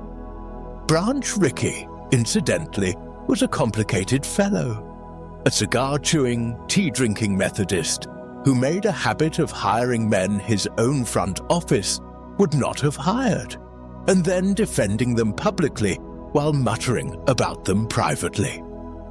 A complicated man, but some of the complicated ones get the important things right. On the 15th of April 1947, Jackie Robinson walked onto Ebbets Field in Brooklyn as the first black player in modern Major League Baseball. He was 28 years old. He wore number 42, and the price he had agreed to pay began to be collected immediately. Pitchers threw at his head. Base runners came into second base with their cleats high. An opposing team's manager, the Philadelphia Phillies, shouted slurs from the dugout so relentless that several of Robinson's own Dodger teammates, who had started the season skeptical of him, began to rally around him in disgust. A Southern teammate named Dixie Walker circulated a petition to have Robinson removed from the club. Rickey crushed the petition. A Kentuckian shortstop named Pee Wee Reese became, quietly, Robinson's closest friend on the team. There is a story, long told, that during a hostile road game in Cincinnati, Reese walked across the infield and put his arm around Robinson's shoulders in full view of the crowd. Historians argue about whether the exact public gesture happened precisely as retold. The private friendship is beyond dispute. And through all of it, Robinson did not retaliate. He let his glove do the talking. He let his bat do the talking. And most of all, he let his feet do the talking. He stole home 19 times in his career. Think about that. 19 times. The most audacious play in baseball. A full sprint at the pitcher, daring him to flinch. He won Rookie of the Year in 1947. The Dodgers won the pennant that same fall. In 1949, he was the most valuable player of the National League. In 1949, the 3-year pact expired. Ricky privately told him he was free, and the voice that had been held in for 3 full seasons of beanballs and slurs and service entrances came back. For the rest of his career, and for the rest of his life, Jackie Robinson was as outspoken on race, on politics, on injustice, as he had once been silent. He had been told, "Do not fight back." And he did not. He let his glove and his bat and his base stealing do the talking. And when the 3 years were over, America was already listening. He was inducted into the Baseball Hall of Fame in 1962. He died on the 24th of October, 1972, at the age of 53. His knees, by the end, were injected with cortisone so often that he walked with a stoop. The silence and the seasons had cost him his body, but they had bought something for everybody who came after him. So here is the hard little practice for tonight. Think of a recent moment when someone said something that provoked you, and you answered back instantly. A comment at work, a message, a post online. Ask yourself gently whether the world needed your response or whether you did. There is a kind of strength that only speaks when it has earned the right to. Try the 24-hour rule this week. When something inflames you, wait a day before responding. You can always say it tomorrow. You usually will not want to. Robinson absorbed blows that would have broken most men and kept going. The next man was different. The next man invited the blows. He believed ease itself was a kind of rot, and he set out to make his life deliberately harder. His name was Theodore Roosevelt. Rule 8. The strenuous life. Most men lose someone they love in a lifetime. Theodore Roosevelt lost the 2 women who loved him most in a single afternoon. And then he went west. It was Valentine's Day, 1884, a Thursday. In a narrow house on West 57th Street in Manhattan, a young New York State Assemblyman named Theodore Roosevelt, 25 years old, was racing home through the fog from Albany. He had received 2 telegrams. The first said his wife Alice had given birth to a healthy baby girl. The second said, "Come home at once." Something was wrong. By the time he reached the house, 2 floors of that house were dying.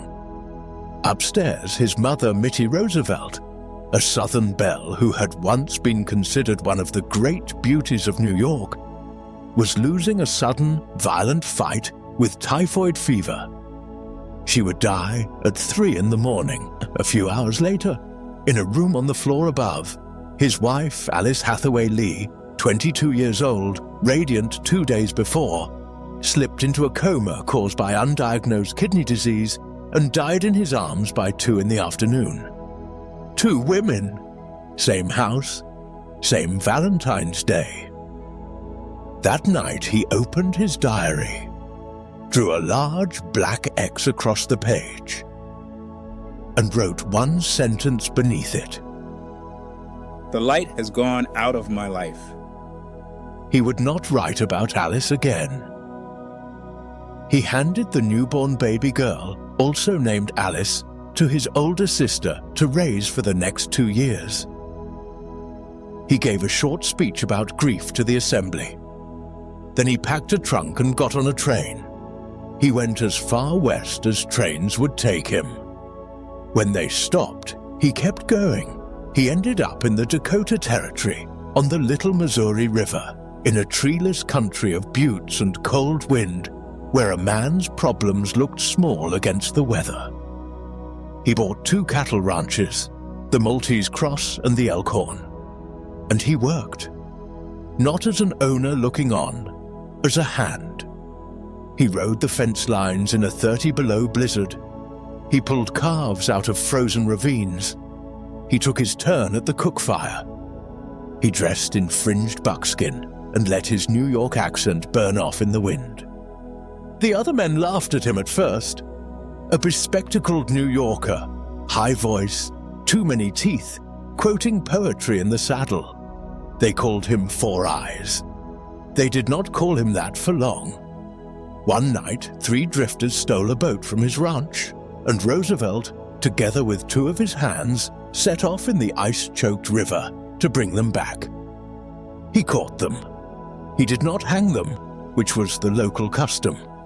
Instead, he marched them 150 miles through blizzard country to the nearest sheriff, reading Tolstoy's Anna Karenina by firelight, to stay awake so they could not jump him in the dark. Imagine, if you can, a New York assemblyman reading Russian literature to horse thieves by campfire.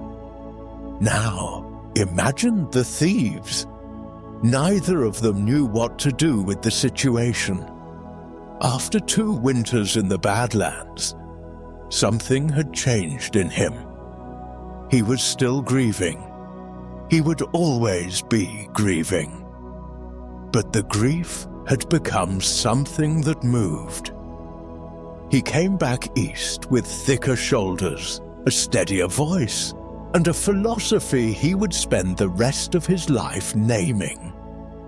He called it the strenuous life, the notion that the antidote to pain was effort, that a life of ease and comfort was, for certain kinds of men, a slow death, that the way out, the only honest way out, was through, not over, not around, through. What he did next, he did quickly. He led the Rough Riders up San Juan Hill. He became governor of New York. He became vice president. And when a bullet took William McKinley, he became, at 42, the youngest president this country had ever had. Then, in his 50s, when a lesser man would have settled into a rocking chair, he went up the Amazon and nearly died of jungle fever charting an unmapped river. He had decided, at 25, that the only way to outrun grief was to walk towards something harder than grief. It was not a complete answer. It would cost him his health in the end. But for him, most days, it was enough. And now, my friend, a small fireside thought. Tomorrow, if there is some small thing you have been avoiding because it is uncomfortable, a walk in cold weather, a difficult conversation, a phone call to someone you have put off, consider doing it, not for achievement, for something old in you that remembers how to be alive, Roosevelt did not do hard things every day because he loved pain. He did them because he knew what the alternative felt like. Roosevelt believed in hard effort. The next man believed in almost nothing else. He kept trying until he had tried every possible material in the world, and when his life's work burned to the ground in a single night, he smiled. His name was Thomas Edison. Rule 9. I have not failed. I have found ways that do not work. He had spent his whole life making friends with failure. He was about to be tested one cold December night on whether that friendship held up when the whole building was on fire. In 1879, in a cluttered brick building in Menlo Park, New Jersey, a half-deaf tinkerer in a rumpled coat was trying to make a light bulb that would last longer than 40 minutes. Thomas Alva Edison was not the first man to imagine an incandescent bulb. Others had gotten a wire to glow for a few seconds. The problem that had defeated everyone, was the filament. What substance could carry a current hot enough to glow without burning itself up? Nobody knew. Edison decided the answer was simple. He would try everything. And so began one of the strangest sustained experiments in the history of invention. He tried platinum wire. He tried carbonized cotton. He tried cork. He tried fishing line. He tried horsehair. At one point, he took a hair from the red beard of one of his assistants and carbonized it, and the poor man was so proud he told his grandchildren about it. Edison's team sent agents to the Amazon, to Japan, to India, looking for plant fibers.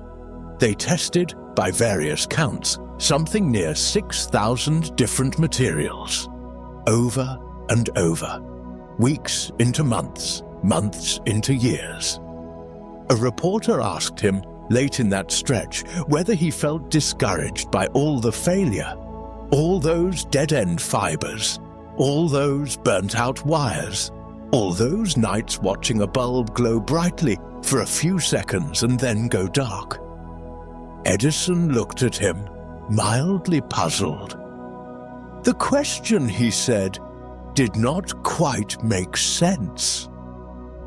I have not failed, he said. I have just found 10,000 ways that will not work. Each failure in his way of seeing was not a defeat. It was one more material crossed off a long list, one more step closer to the answer. One October night, after more than a year of that patient grind, a curled strip of carbonized bamboo held a current for 13.5 hours. Then 14. The lamp glowed above his workbench, like something that was not going to stop. He walked next door, woke his wife, walked back, and stood watching with his team until the sky outside turned pale.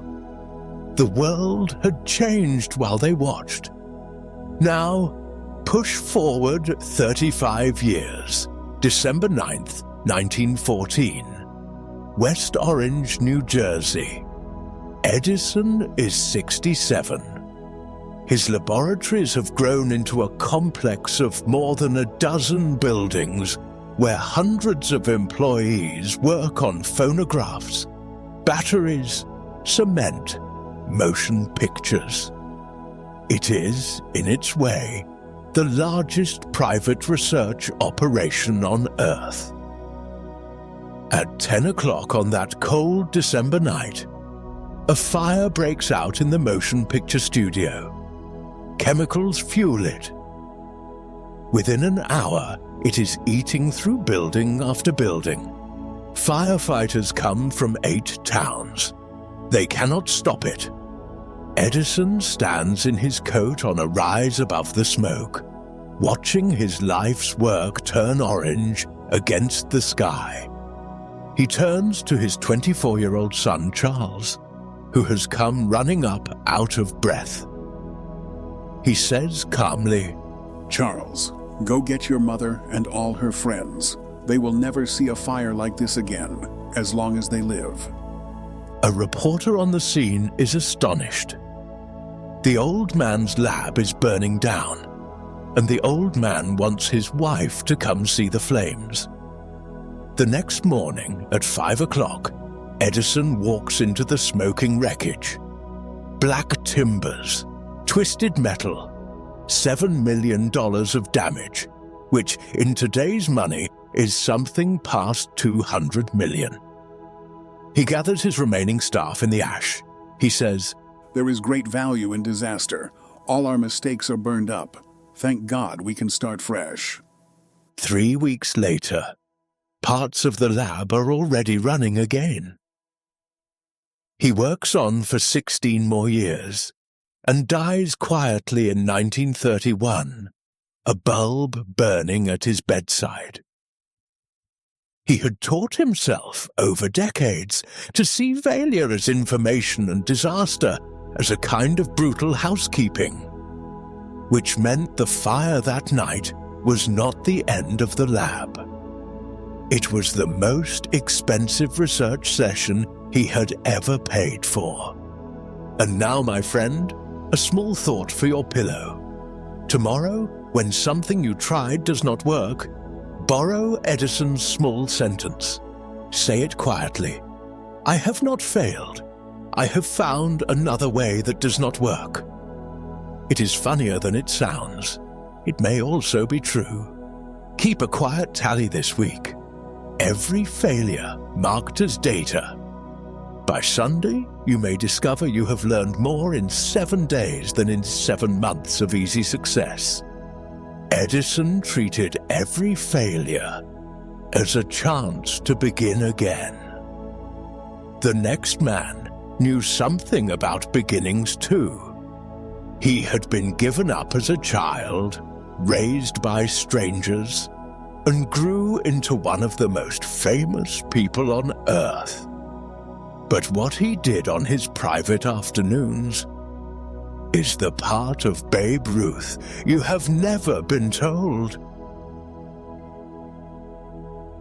Rule 10. Forgive your beginnings. He could have spent his life furious at the people who gave him away. Instead, because of one tall brother with a soft voice, he spent it trying to be the tall brother for someone else. Baltimore, 1902. A 7-year-old boy with bad teeth and a worse temper stands in the doorway of an orphanage with a small cloth bag. His father runs a saloon in the rough part of town. His mother is often ill. They have decided, on a printed form he will later see, that he is incorrigible. And so George Herman Ruth Jr., who will one day be called the Babe, is handed over to St. Mary's Industrial School for Boys, a Catholic reformatory on the outskirts of Baltimore. His parents will visit rarely. He will live inside those brick walls for the next 12 years. The man who raises him is a 6'6" Xaverian brother named Matthias Boutelier. Patient, slow-spoken, good with a baseball. Brother Matthias teaches the rough boys a simple rule. Each brother is responsible for the boys smaller than he is. That is the order of the house. When you grow up, you look after the ones who have not grown yet. Matthias teaches George to swing a bat. He teaches him to hit a curve. More important, he teaches him, without speeches, that a man's size is a debt. That being bigger means being the one who carries, not the one who takes. Years later, when Ruth is the most famous athlete on earth, A reporter asks him who made him. Ruth does not hesitate. Brother Matthias, he was the greatest man I have ever known. Matthias collected no salary. He took no credit. He is buried in a row of identical stone crosses behind the school. Now, jump forward. The 1920s. The Babe is a god in pinstripes. Home runs. Big fur coats. Bigger headlines. Sports writers describe him as a child in a man's body, endlessly hungry, endlessly loud. That is the public Babe. But on private afternoons, often alone, he slips into places the cameras never follow. Catholic orphanages, children's wards, polio hospitals. He brings bats. He brings signed balls. He sits on the edges of narrow beds. He does not let photographers come with him. In October 1926, during the World Series, he hears about an 11-year-old boy in New Jersey named Johnny Sylvester, dying of a serious infection. A boy who loves the Yankees.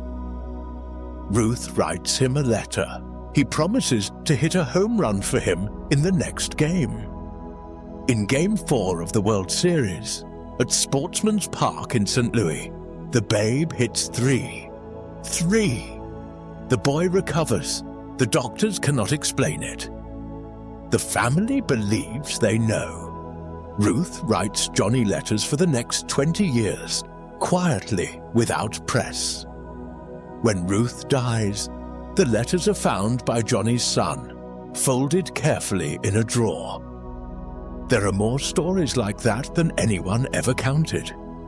Visiting nuns at the school that raised him. Quiet envelopes of cash left with headmasters. Sending his own cars to collect boys from hospital doorways for a day at the ballpark. A man showing up unannounced in a hospital hallway with a bat in his hands and a grin, and leaving before anyone thought to take a picture. One sports writer, Marshall Hunt, wrote years later that he had traveled with Ruth for a decade and had seen the Babe sneak out of hotels at dawn to visit wards before games.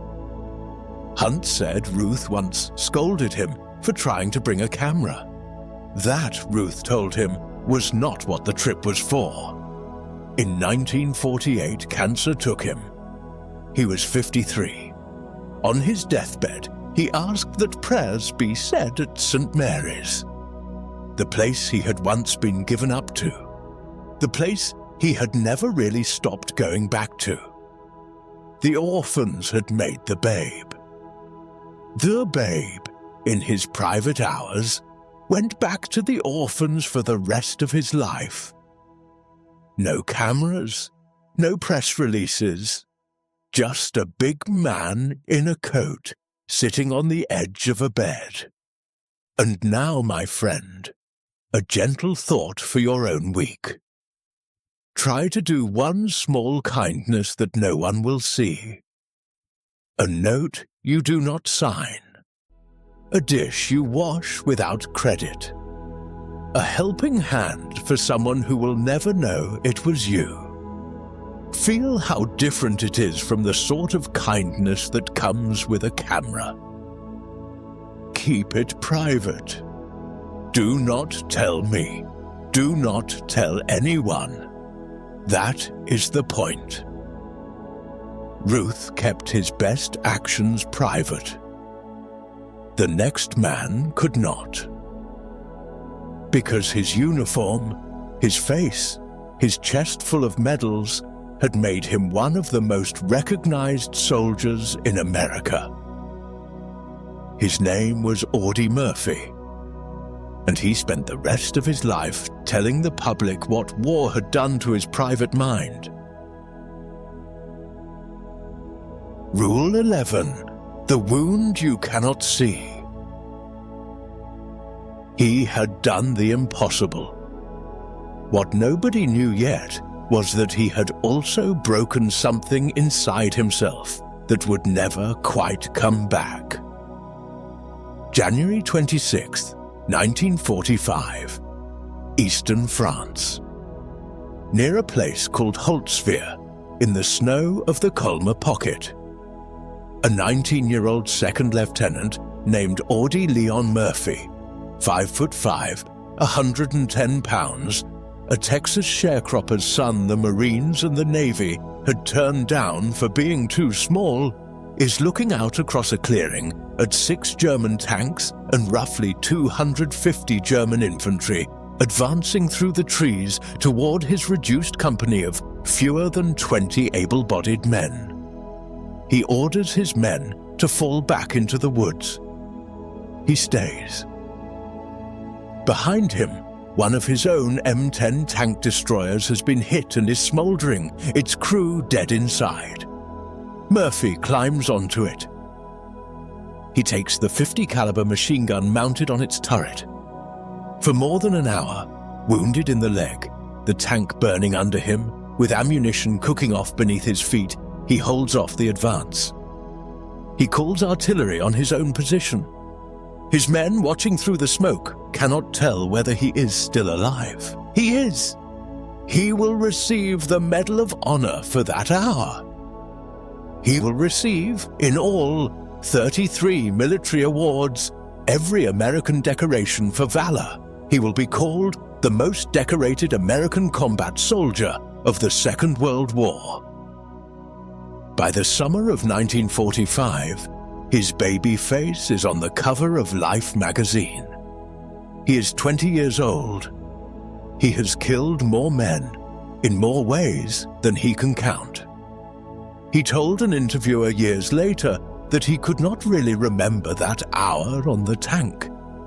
He said he had gone somewhere else inside himself. It was not bravery. It was not even fear. It was something flat and far away. A boy who could not stop because stopping was worse than continuing. After the war, Hollywood came calling. He made 44 films. In 1955, he starred in a picture called To Hell and Back, playing himself, reliving on camera the very battles that had carved him. It was, for years, the highest-grossing film Universal had ever produced. But at night, in a large house in California, he slept with a loaded .45 caliber pistol under his pillow.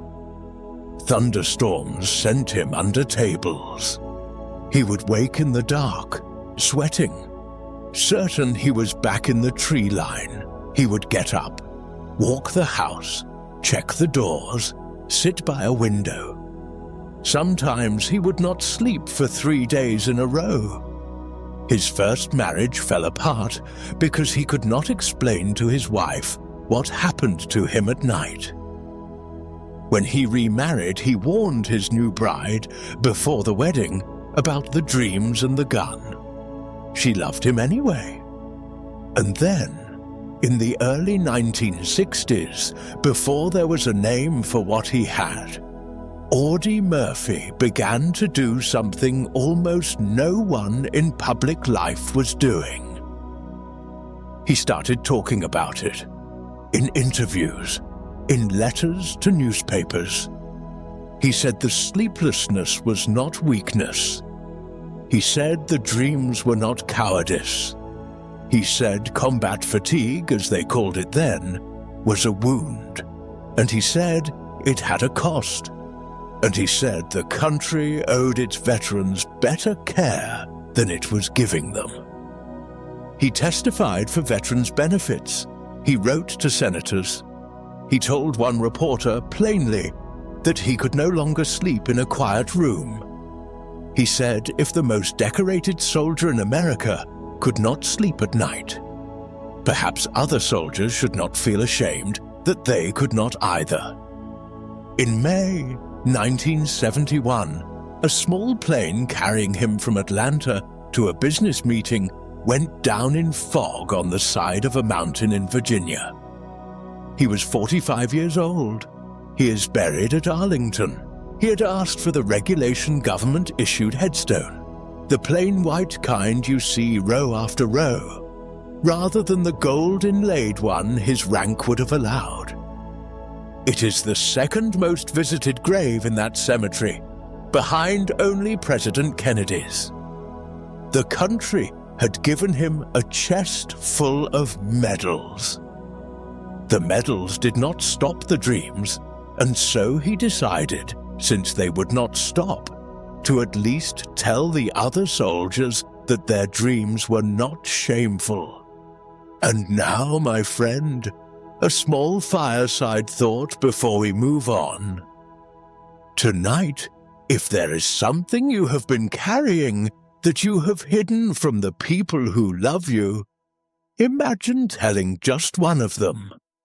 Not right now, not in the morning, someday. You do not have to be Audie Murphy to know that naming a wound is the first step in letting it be dressed. You do not have to tell the whole world. You just have to tell one good person. That is usually enough. Murphy named the wounds that no one could see. The next person named the wounds that everyone could see. And then she counted them, because she had realized that numbers in the right hands could save more lives than prayers. Her name was Florence Nightingale. Rule 12. Use data to love. History remembers her with a lamp in her hand. But the lamp was never the point, dear listener. What Florence Nightingale truly carried into those wards was a pencil and a dreadful, unflinching willingness to count.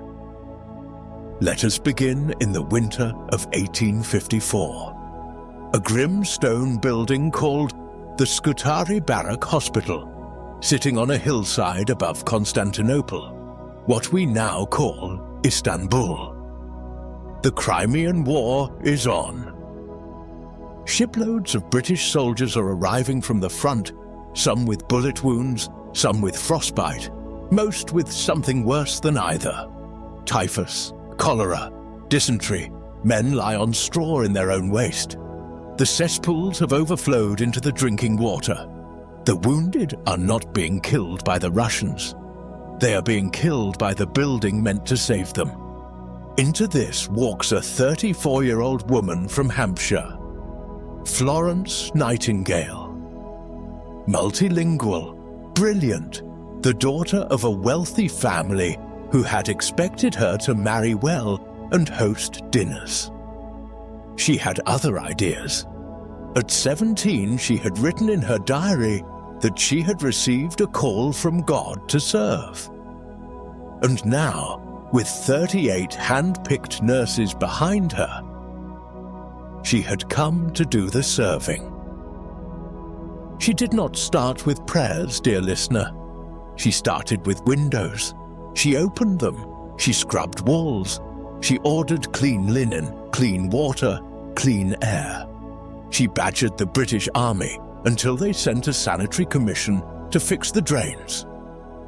Drains, the most unglamorous word in the English language.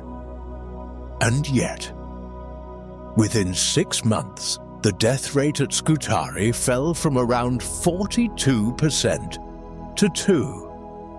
At night, with the worst of it behind her, she would walk the wards, checking on the men who could not sleep for pain. She carried a lamp. And the soldiers, half-broken men who had seen things they could not say aloud, would turn their faces to the wall as she passed and kiss her shadow. The Times of London, in February of 1855, gave her the name History Remembers, the lady with the lamp. But the lamp is the soft part of the story. The hard part, the part that saved tens of thousands of lives, came later. Skip forward now to London 1858. Nightingale is home, often bedridden, possibly from brucellosis she caught in the Crimea. She is not done. She knows that across the British Empire, in India, in Africa, in every garrison the army keeps, soldiers are still dying in filthy hospitals. She needs to convince Parliament. She needs to convince Queen Victoria. And she knows with a kind of weary clarity that these men will not read her numbers. So she draws them a picture. A circle divided into 12 wedges, one for each month of the war. Each wedge's area is proportional to the number of deaths that month. The blue wedges represent deaths from preventable disease. The red wedges from battle wounds. And when you lay the chart in front of a queen who has never seen such a thing, the blue swallows the red whole. It is not a statistic. It is an accusation drawn in color. She called it a rose diagram. Today we call it the polar area diagram, or the coxcomb chart. And it worked. Queen Victoria was persuaded. The British Army Medical School was founded. In 1859, she became the first female member of the Royal Statistical Society. And she spent the next 50 years, most of them from her bed, quietly rewriting hospital policy across an empire. She invented a chart, you see, so that a queen and a parliament of men who would not listen to a woman could at least be persuaded by a picture. It is a very British solution. I rather approve of it. She died in 1910, aged 90. She was offered burial at Westminster Abbey. She refused. She asked to be buried quietly at East Wellow in Hampshire beside her parents. The lesson hiding inside Nightingale's lamp is this, dear listener. She did not become a nurse because nurses were sentimental. She became a nurse because she could count. And counting, when you are merciful, is sometimes the most tender thing you can do. Think of the worries that follow you into the evening.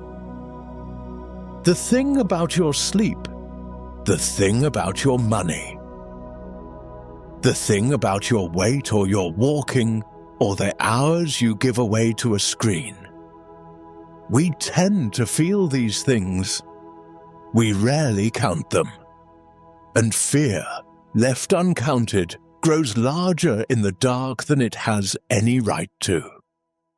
So, here is a small offering. This week, pick one thing that has been causing you a low, steady worry. Your sleep hours, your evening screen time, your walk count. Whatever it is, count it for 7 nights. Not to punish yourself, just to see. Because the truth, dear listener, is that counting usually tells a kinder story than fearing does. One small ledger, 7 days. You do not have to do anything with the numbers. The act of seeing is usually enough to gentle the behavior without any force at all. 12 lives tonight, dear listener. 12 quiet teachers. Let us sit with them for a moment before we meet the others. Rule 13. Carry little, see much. There is a kind of man who can own nothing and feel rich, and a kind of man who can own everything and feel hollow. Our next traveler knew both, dear listener. And he spent the rest of his life weeping over the difference. His name was Wilfred Thesiger, born in 1910 in Addis Ababa. The son of the British minister to Ethiopia, he grew up watching lions on the plains before he ever saw a London street. They sent him home, of course, as the English did with their sons. Eton, Magdalen College, Oxford. Every door the empire could open, it opened for him. The Sudan Political Service, the Special Air Service in the war. A life of credentials. But credentials for some men are a kind of thin wall, and Thesiger kept looking for the door that led past them. In 1946, aged 36, he found it. He was standing at the edge of a place the Arabs called the Rub al-Khali, the empty quarter, a 250,000 square miles of sand. No roads, no towns, no wells that were not guarded by tribes who had drunk from them for 1,000 years. The kind of place where if your camel went lame, you died. Beside him stood a handful of Bedou tribesmen of the Rashid. They did not care that his father had been a minister. They did not care that he had a degree from Oxford. They cared whether he could ride, whether he could ration water, whether he would share his last handful of dates with the man beside him, whether when the sandstorm came, he would not panic. And so they set out across the empty quarter, a crossing no Englishman had made in quite that way before, with the Bedou as teachers, not guides. They travelled slow, they carried little. Thesiger refused to use a compass because he wanted to read the land the way his companions read it, by the sand, by the stars, by the small cues of wind and dune. He wrote later that the men who had nothing were teaching him everything. He did not yet know that he would lose them, that the world he had come from would reach its long arm into that emptiness and change it beyond recognition. Years later, he returned. The camels were gone. Jeeps kicked dust across tracks that had belonged to caravans. Oil derricks pumped where silence had sat on the sand for centuries. The Bedou had televisions now, air conditioning, cars. And yet, Thesiger wrote, they seemed to him to have nothing.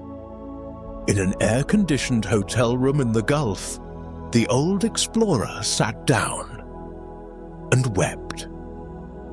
A hard-worn man, a veteran of 2 wars and a desert, weeping in a hotel room because somebody had given his friends a refrigerator.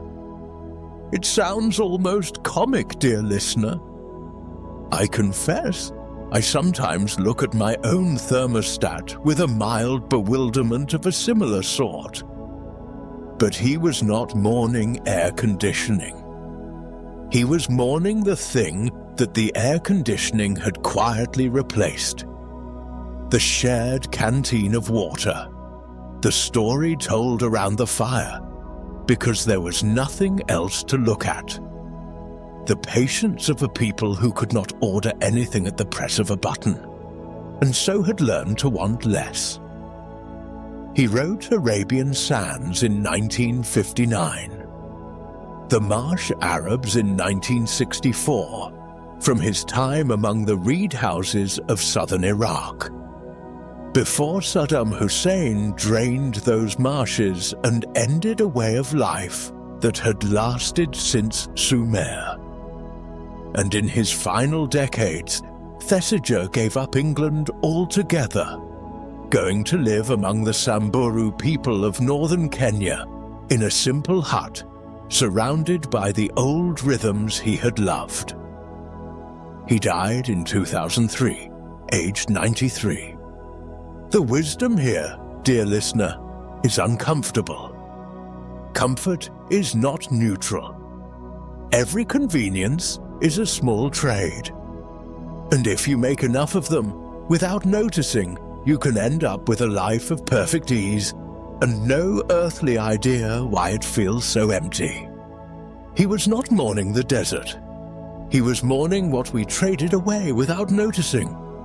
So here is tonight's small invitation. Tomorrow, pick one convenience, just one, and skip it for a single day. Walk to the shop instead of driving. Make your tea without the timer. Sit in a room without the television on. See what surfaces when the noise stops. You are not becoming a Bedou nomad, dear listener. You are simply asking politely whether the easy thing has been quietly taking something from you. Try it once a week. A small inconvenience on purpose. A tiny emptiness carried by hand. Where Thesiger wept for what ease had stolen, our next man stood on top of the world and decided the view was not the point at all. Rule 14. Knock the bastard off. There are goals in every life, dear listener. The ones we chase, the ones we catch. And then, if we are lucky, the goals that come after, which are almost always the ones that matter. Edmund Hillary was a tall, restless beekeeper's son from Auckland, New Zealand.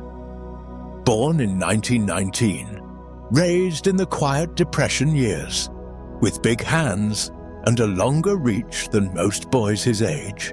The mountains were a kind of private geography for him. First in the southern Alps of his home country, and then further afield. By the early 1950s, he had found his way into the British expedition preparing to do what no climber had yet done, to stand on the summit of Everest. On the morning of May the 29th, 1953, at about 11:30, with the wind thin and the sky almost black above him, Hillary took the last step up. Beside him was a Sherpa named Tenzing Norgay, a man of quieter gravity and equal courage. They shook hands. Then Tenzing, in the Sherpa way, wrapped him in a great hug. They stood there on the roof of the world for about 15 minutes. Tenzing left a small offering of biscuits and chocolate in the snow, a gift to the gods of the mountain. And then they turned around and started walking back down. The world found out 4 days later, on the morning of Queen Elizabeth II's coronation, June 2nd, 1953. A new queen, a new summit. Hillary was 33. He came home to knighthoods, to parades, to his name in every paper in the English-speaking world. And somewhere in all that noise, he began to notice a quiet inside himself, dear listener, that was not quite comfortable. He had got the thing every climber dreamt of. He had reached the highest piece of ground on Earth. And within weeks, he began to suspect it was not enough, which is a strange sentence to say about a man who had just climbed Everest. But it is the truest sentence in his whole story. Skip forward a decade. Hillary is sitting in a small village called Kumjung, in the Khumbu Valley of Nepal, drinking butter tea with Sherpa elders, the men whose sons had carried him up the mountain, the men who had made the summit possible and gone home to villages without schools, without clinics, without bridges that could hold in the monsoon. And Hillary, who could have spent his life giving speeches and collecting honors, asked them a simple question. "What do you need?" They did not ask for a monument. They did not ask for a tribute.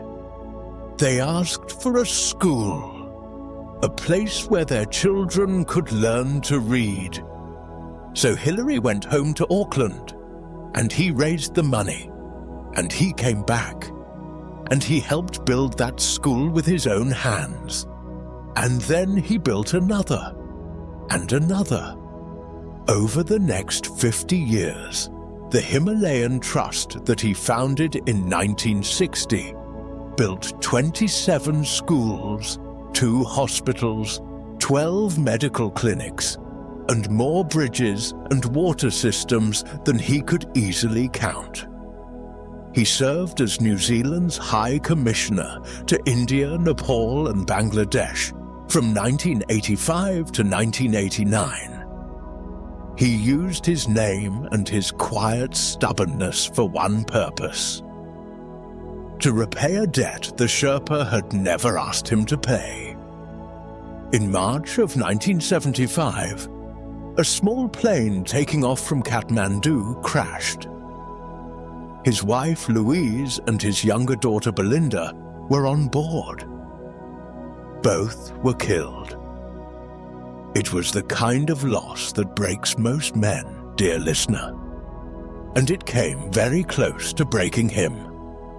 But Hillary kept working. He kept coming back to the valley. He said years later that the schools and the Sherpa had kept him alive. He died in 2008, aged 88. There is a small plaque in a schoolyard in Kumjong, marking where some of his ashes were scattered. Not Westminster, not Arlington, a schoolyard. Among the children of the men who had once carried him up a mountain, he climbed Everest in 15 hours. He spent the next 50 years on something harder. The lesson, dear listener, is for anyone who has ever reached a summit and been surprised by the quiet after it.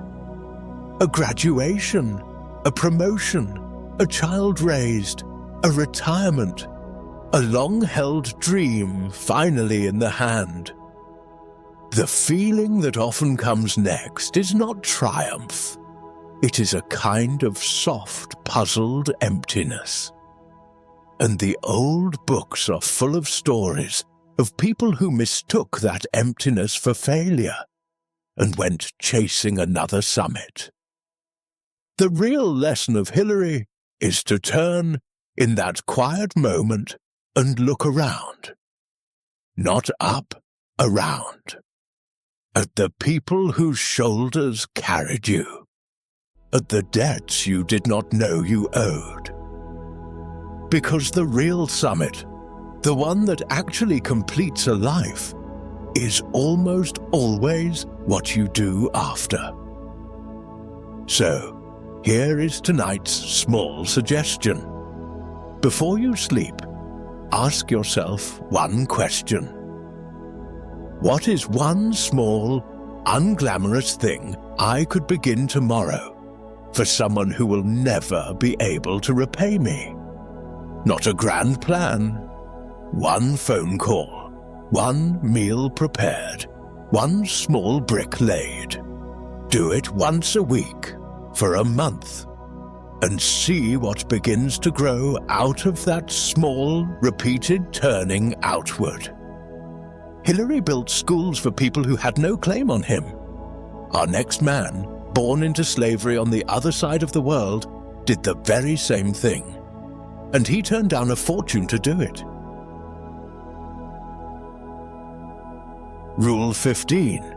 Use what is at your feet. There is a kind of wealth, dear listener, that cannot be taken from you, because it was never yours to begin with. You were only a hand through which it passed.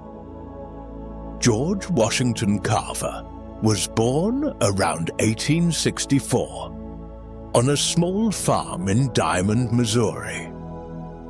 Born into slavery in the last year of it, The name on the farm was Moses Carver. When George was only an infant, raiders kidnapped him and his mother and his sister. Moses Carver managed at great cost to ransom the infant boy back. The mother and sister were never seen again.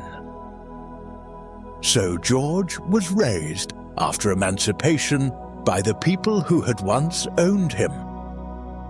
Moses and Susan Carver taught him to read from an old speller. They taught him the names of the plants in the kitchen garden. He was a small, sickly, quiet child with a high voice that never really dropped, possibly from the hardship of his earliest years. He loved growing things. The local people, noticing his gift, began to call him the plant doctor, a 9-year-old boy who could save a dying rose bush. But he wanted more than a kitchen garden. He wanted to read the world. And so, at about 12 years old, George Washington Carver walked away from the only home he had known. He walked the road toward a town called Neosho, Missouri, because he had heard there was a school there that would take black children. He slept in a barn the first night. He arrived with his clothes on his back and nothing to speak of on his feet. He knocked on the door of a schoolhouse he had only heard about. It was called the Lincoln School for Colored Children. From there, his road was one of closed doors and slowly opening ones. He was admitted to a college in Kansas by letter and then turned away at the gate when they saw the color of his face. He worked as a cook, a laundryman, a farmhand. He kept studying. Eventually, he was admitted to Simpson College in Iowa, where an art teacher saw his paintings of flowers and told him gently that he might do more good for his people as a scientist than as an artist.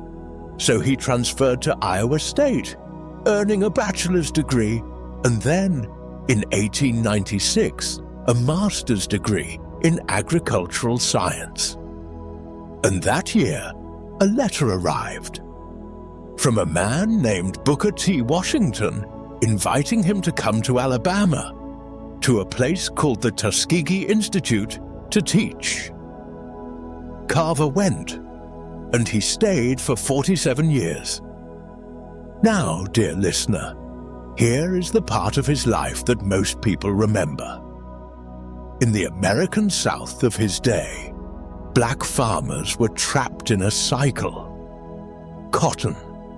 Always cotton. Cotton that exhausted the soil, that kept them in debt to landlords, that shackled them more gently than slavery had, but shackled them all the same. Carver began preaching a different word. Rotate your crops. Plant peanuts, plant sweet potatoes. Plant something that will feed your soil, and your family, and your neighbor. And then, because nobody would buy the peanuts, he went back to his laboratory and began asking a very stubborn question. What else can a peanut be? He found over 300 answers. Peanut milk, peanut flour, peanut oil, dyes, soaps, shaving creams, paper, ink, axle grease. There is, somewhere in the Tuskegee archives, a list long enough to make a man laugh. I rather suspect he tested a great many peanuts, dear listener, before he earned the right to refuse what he was about to refuse. Because the letters came. Of course they came. Thomas Edison wrote, offering him a salary in the 6 figures. An extraordinary sum for the time. Henry Ford made him an offer too. The wealthiest industrialists in America asking a man born into slavery to come and join their empires. Carver thanked them politely, and he said no. He said no because he did not want to leave Tuskegee. He did not want to leave the southern black farmers, who still had no schools, no soil, no capital. He said no because he had, by his own account, made a kind of peace with God early in his life. He had asked God once what the universe was, and God, he said, had gently suggested he start smaller. Ask about a peanut. So he had asked about a peanut. And a peanut, it turned out, was a whole universe of its own. He refused to patent most of his discoveries. He said, God gave them to me. How can I sell them to someone else? He taught. He traveled with a little wooden experiment station on wheels, what he called the Jessup wagon, taking science out to the farmers who could not come to Tuskegee. He lived simply. He wore the same old coat for years.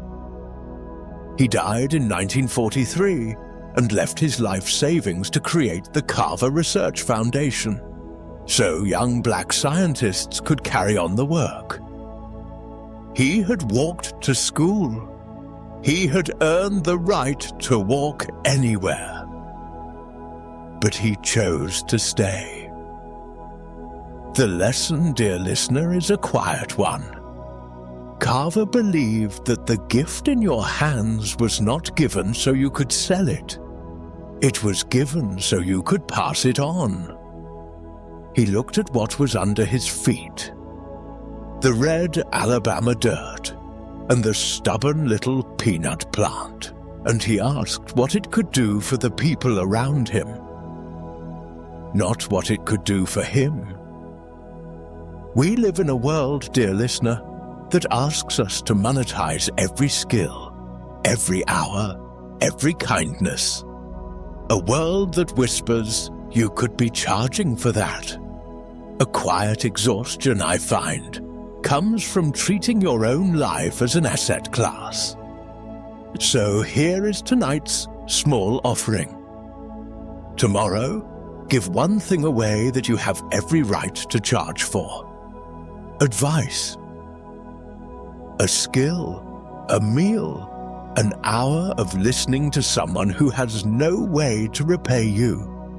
Let it be free. And notice, when you lay your head down tomorrow night, how it feels in your chest. Try it once a week, a small act of unpaid service, not a brand, not a platform, not a transaction, just a gift. Carver gave his gifts openly, his name stamped on every door he helped open. Our next man, dear listener, worked in the exact opposite way. He vanished into the snows of a northern forest so thoroughly that the enemies who hunted him never quite believed he was only one man. Rule 16. The cold patience of the small man. There was a Finnish farmer, 5 feet and 3 inches of him, who stepped out of his kitchen one winter morning and into the forest. And for 100 days he did a job so quietly that the world has argued about him ever since. His name was Simo Heiha, and he may be the most patient man who ever lived. He was born in 1905 in a village called Rautjärvi, near the Russian border. He farmed, he hunted, he went to church on Sundays. He was not, by any measure the world uses, a remarkable man. Neighbors remembered him as polite, cheerful, slightly shy.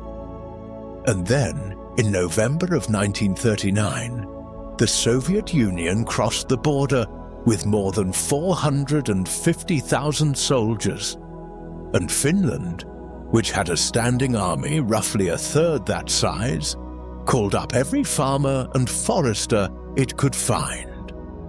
Simo put on a white wool cloak over his uniform, picked up a rifle he had been shooting since he was a boy, and went to a place called Kola. He did not use a telescopic sight. A scope, he said, sits higher on the rifle and makes a man lift his head to aim. A scope also catches the winter sun and glints, and a glint in that forest was a death sentence.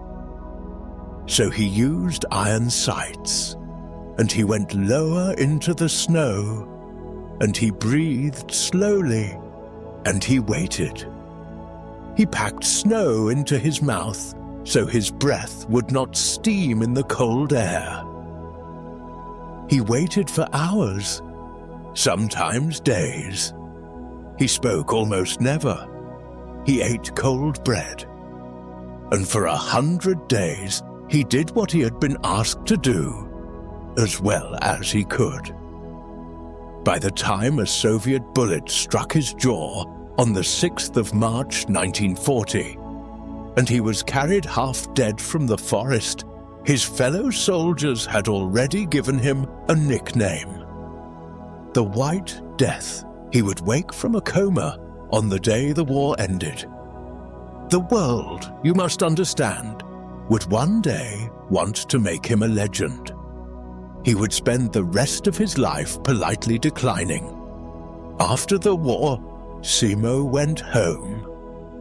The wound had taken half his jaw, and surgeons rebuilt his face over years of painful operations. And when he could eat solid food again, he returned to the only work he had ever wanted, which was farming. He bred bird dogs. He hunted moose. He lived in the same small farmhouse for 62 more years. Journalists found him, of course. They always do. They came from Helsinki, from London, from Tokyo, clutching their notebooks, hoping for drama. And Simo would make them tea, and he would answer their questions with an old man's gentle brevity. "How did you become such a marksman?" they asked. "Practice," he said. "What did you feel out there?" "I did what I was told to do, as well as I could." They waited for more. There was no more. He would see them to the door and go back to his dogs. He never wrote a memoir. He never gave a lecture. He never sold his name to anyone for anything. When medals were offered, he took the ones duty required and set them in a drawer. When film producers called, he said no, very politely. He died in 2002, 96 years old, on the same soil, doing the same things he had always done. And here is the wisdom of that quiet man, my friends. The loudest lives today are usually the smallest lives. The person who must tell you what they did has often not quite done it yet. And the person who has truly done something difficult and real, usually does not feel the need to tell you about it at all.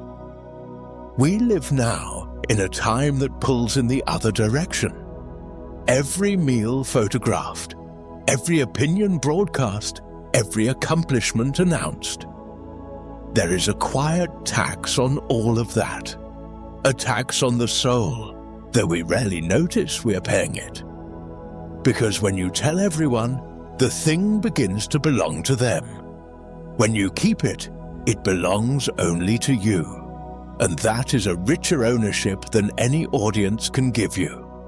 So here by the fire is a small experiment. This week, do one meaningful thing and tell no one. No photograph, no post. No mention at the dinner table. Let it be yours. A kindness done in secret. A hard thing finished without announcement. A private victory. Notice how differently it sits inside you when the audience is only you. Notice perhaps how much heavier and sweeter it becomes. Try it once a week if it suits you.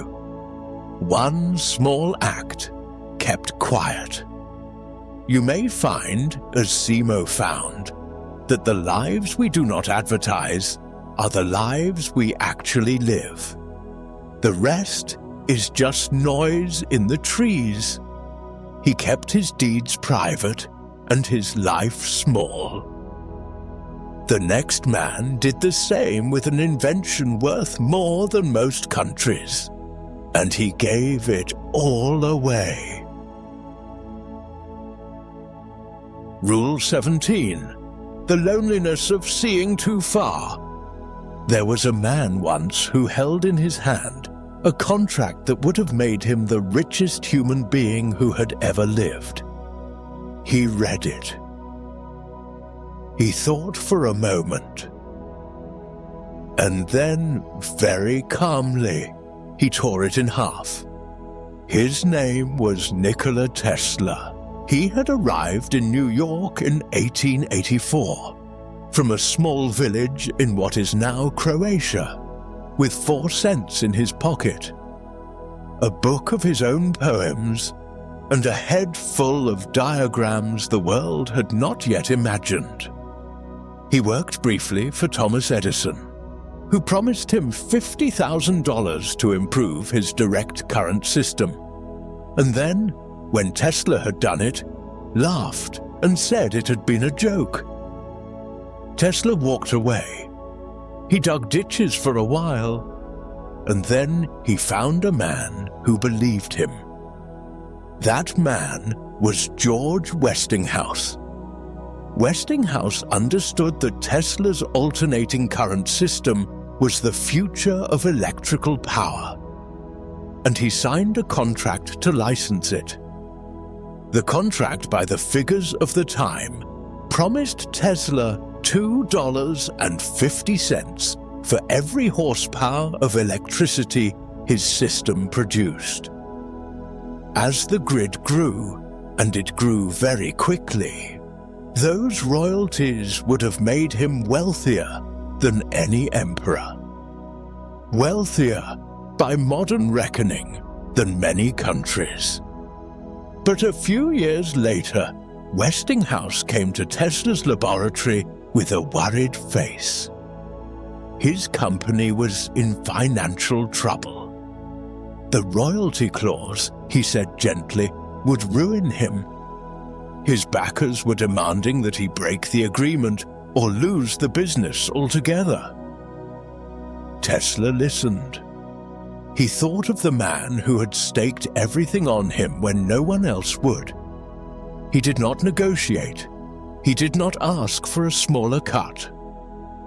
He walked to the desk, picked up the contract and tore it in half, and he told Westinghouse to keep going. "You will save your company," he said, "and my polyphase system. That is more important than money." He gave up, in that moment, what would today be something in the region of $10 or $12 billion. And he was only just beginning to give. The rest of his life was a long, slow giving. He gave lectures for free. He gave patents for pennies. He sank his money into Wardenclyffe, his great tower on Long Island, a prototype for wireless power that he believed would one day light the world without a single wire crossing the sea. The money ran out. The tower was dismantled for scrap. The bankers who had refused to fund him went on to fund men with smaller dreams and larger egos. By the 1930s, he lived in a small room at the Hotel New Yorker, 33 floors up, paid for quietly by Westinghouse out of gratitude. He had almost nothing left. Every evening, weather allowing, he would walk down to Bryant Park, behind the New York Public Library. A tall, thin, elegant old man in a worn coat, and he would feed the pigeons. He loved a particular white pigeon with grey tips on her wings.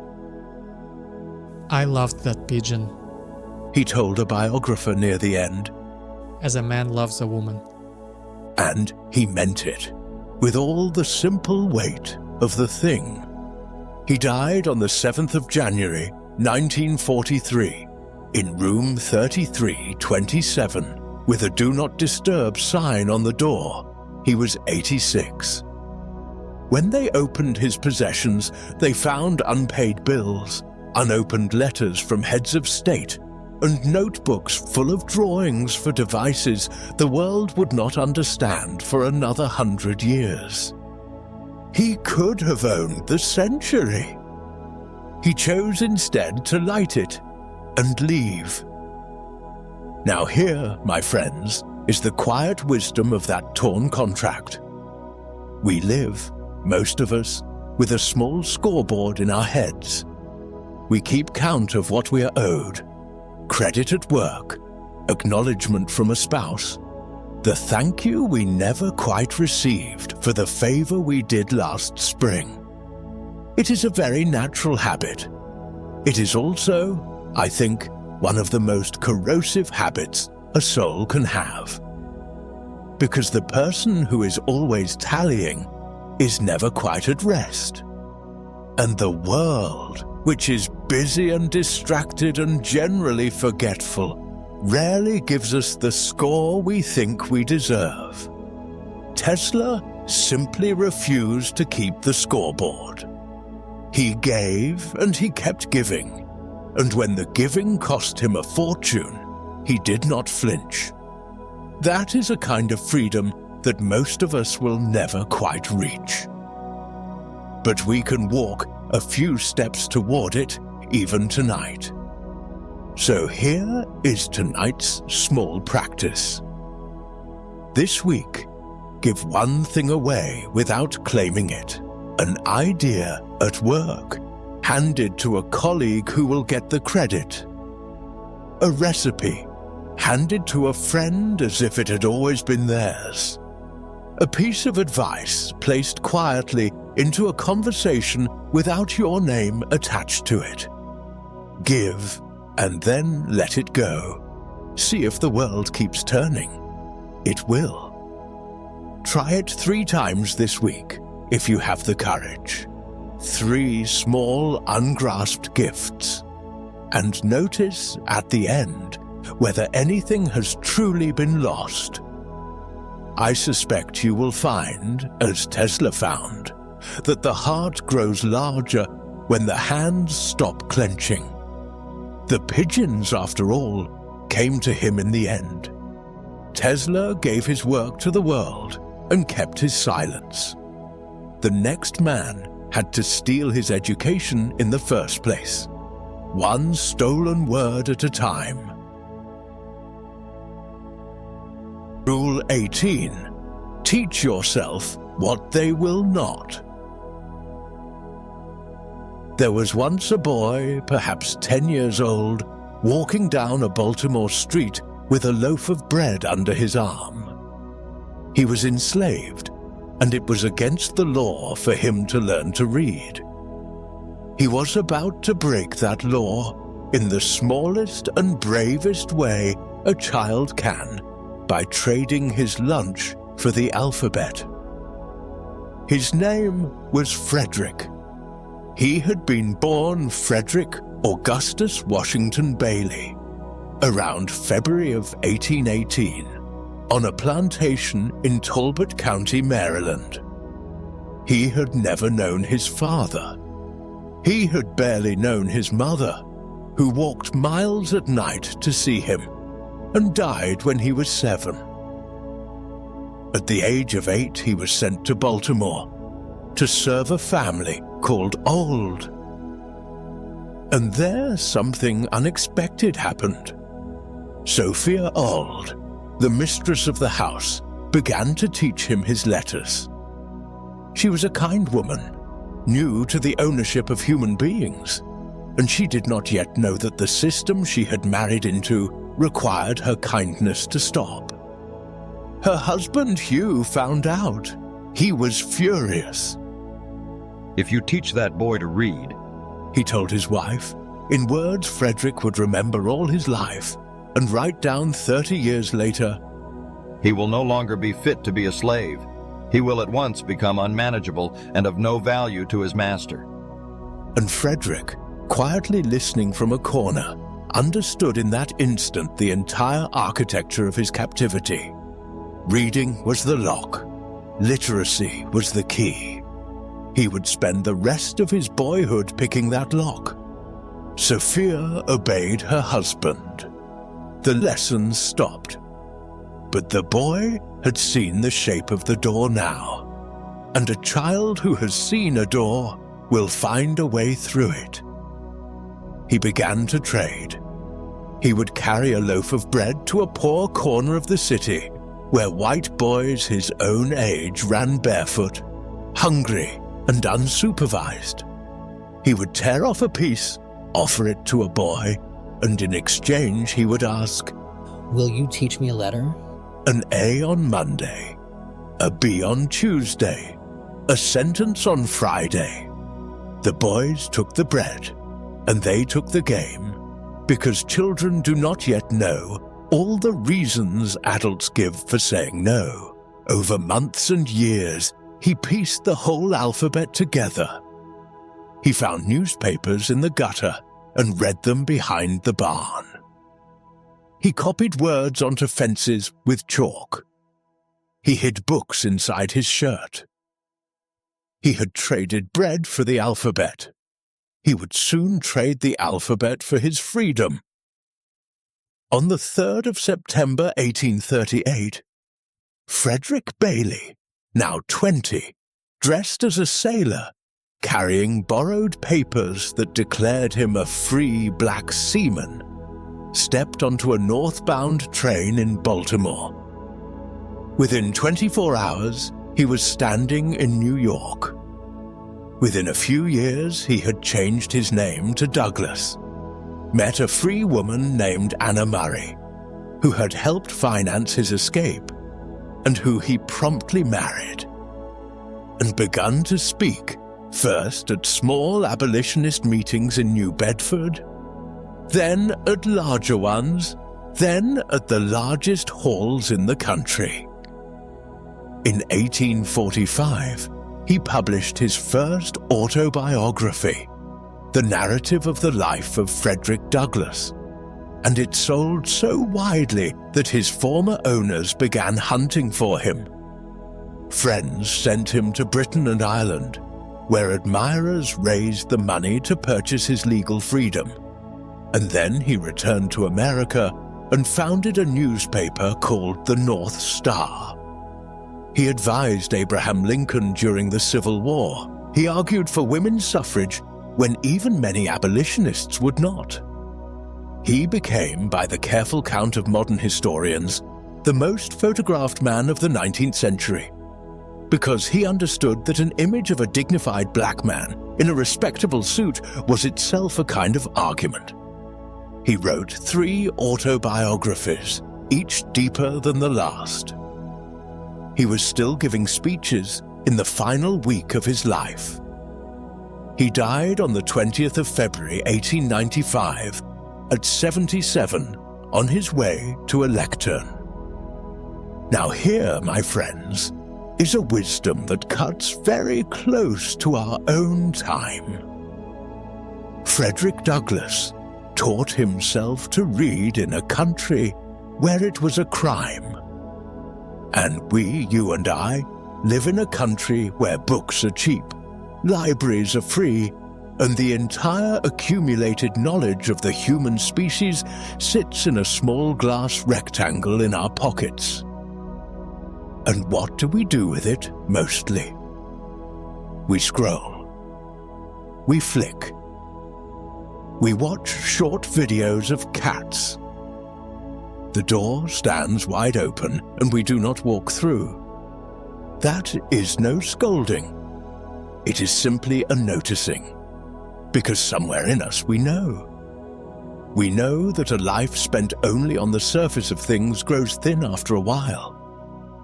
We know that the book waiting on the nightstand is slowly asking us a question. And we know deep down what Douglas knew, that literacy is the first revolution. All the others follow behind it like a caravan. So tonight by the fire, pick a book. A real one. An old one. One that intimidates you a little. Read 10 pages a day. No more, no less. Do not rush. Do not measure. Just 10 pages before the world gets loud. 10 pages a day is a book a month. A book a month is 12 books a year. In 5 years, you will have quietly become a different person, without announcement, without applause. Only the slow, steady widening of a mind that is being fed. Douglas used language to find his freedom. The next man, a century later, used meaning to survive a place that was trying to take everything, including language itself. Rule 19. The last freedom.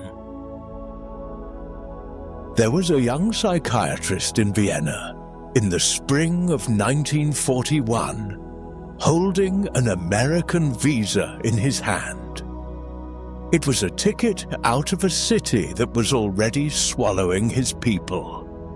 He was 36 years old, gifted, in love, with a whole life waiting for him on the other side of the Atlantic. He walked home from the consulate, and on his father's mantelpiece, he saw a small piece of marble. His name was Viktor Frankl. He had been a promising student under Freud and Adler, had broken from both to pursue his own ideas, and had been quietly building, in his little practice, a new school of thought he would one day call logotherapy, the psychology of meaning. The visa would have saved him. But his parents were old and ill, and could not come with him. And there on the mantelpiece, in the grey afternoon light, was a piece of marble his father had pulled from the rubble of the burnt Leopoldstadt synagogue. On it was engraved one of the commandments, "Honor thy father and thy mother." Victor stood for a long time in front of that stone. Then he went upstairs and let the visa expire. In December of that year, he married a young woman named Tilly Grosser. In September of 1942, he and his wife and his parents were deported together, first to Theresienstadt, then to Auschwitz, and then to 2 smaller camps, Kaufering and Turkheim. He carried with him, hidden inside the lining of his coat, the only manuscript of the book he had been writing for 10 years. At the gates of Auschwitz, the coat was taken from him and burned. The manuscript was gone. His father died of starvation in Theresienstadt. His brother was killed at Auschwitz. His mother was murdered in the gas chambers. His young wife, Tilly, died at Bergen-Belsen, weeks after their liberation, but before the news could reach him. He gave up his ticket to freedom. He was about to discover that freedom was something entirely different from what he had thought. In the camps, Frankl watched. He could not help it. He was a psychiatrist, and even starving, even freezing, even expecting death at every roll call, his mind kept doing the one thing it knew how to do. It observed. And what he noticed over months of observation was something the world would later need very badly to hear. It was not the strongest who survived. It was not the most physically fit, or the cleverest, or the luckiest. It was, he came to believe, the ones who still had a reason to walk one more step tomorrow. A child waiting somewhere, a piece of work unfinished, a God they still prayed to, a promise they had not yet kept. Men and women who had a why, he wrote later, could bear almost any how. When the Americans liberated the camp in April of 1945, Frankl was a skeleton of a man, weighing less than 80 pounds. He walked back to Vienna. He found an empty apartment. He found out one letter at a time that everyone he loved was dead. He could have left Austria then. He could have fallen silent. He could have spent the rest of his life simply surviving his own life. Instead, he borrowed a desk, and he began to write. In 9 days, dictating to 3 secretaries in rotation because he could not slow down, he produced a short book. In German, he called it Ein Psychologe erlebt das Konzentrationslager. A psychologist experiences the concentration camp. In English, it would eventually be published under the title Man's Search for Meaning. It would sell more than 16 million copies in 50 languages. It would quietly become, for many readers in many countries, the book they picked up in their own darkest hour. Frankl would remarry in 1947, have a daughter, teach at hundreds of universities, write 39 more books, and die peacefully in September of 1997 at 92, a gentle, smiling old man who had walked out of hell and come back with a single thing to share. He had lost everything that could be taken. He had discovered the one thing that could not be. Here is the wisdom he left us, my friends, and it is a wisdom for every generation, because every generation meets its own darkness. Between whatever happens to you and whatever you do next, there is always a space. In that space is your freedom. They can take your home, your family, your body, even your name. They cannot reach inside that small space and choose for you. Only you can. Frankl called it the last of the human freedoms, and he believed, with the quiet authority of a man who had tested it in the worst place on earth, that no circumstance could ever quite close it. Now, you and I, we are unlikely, God willing, to be tested the way Viktor Frankl was tested, but we will meet our own versions of the question, the diagnosis, the loss, the long, dull stretch when nothing seems to mean much.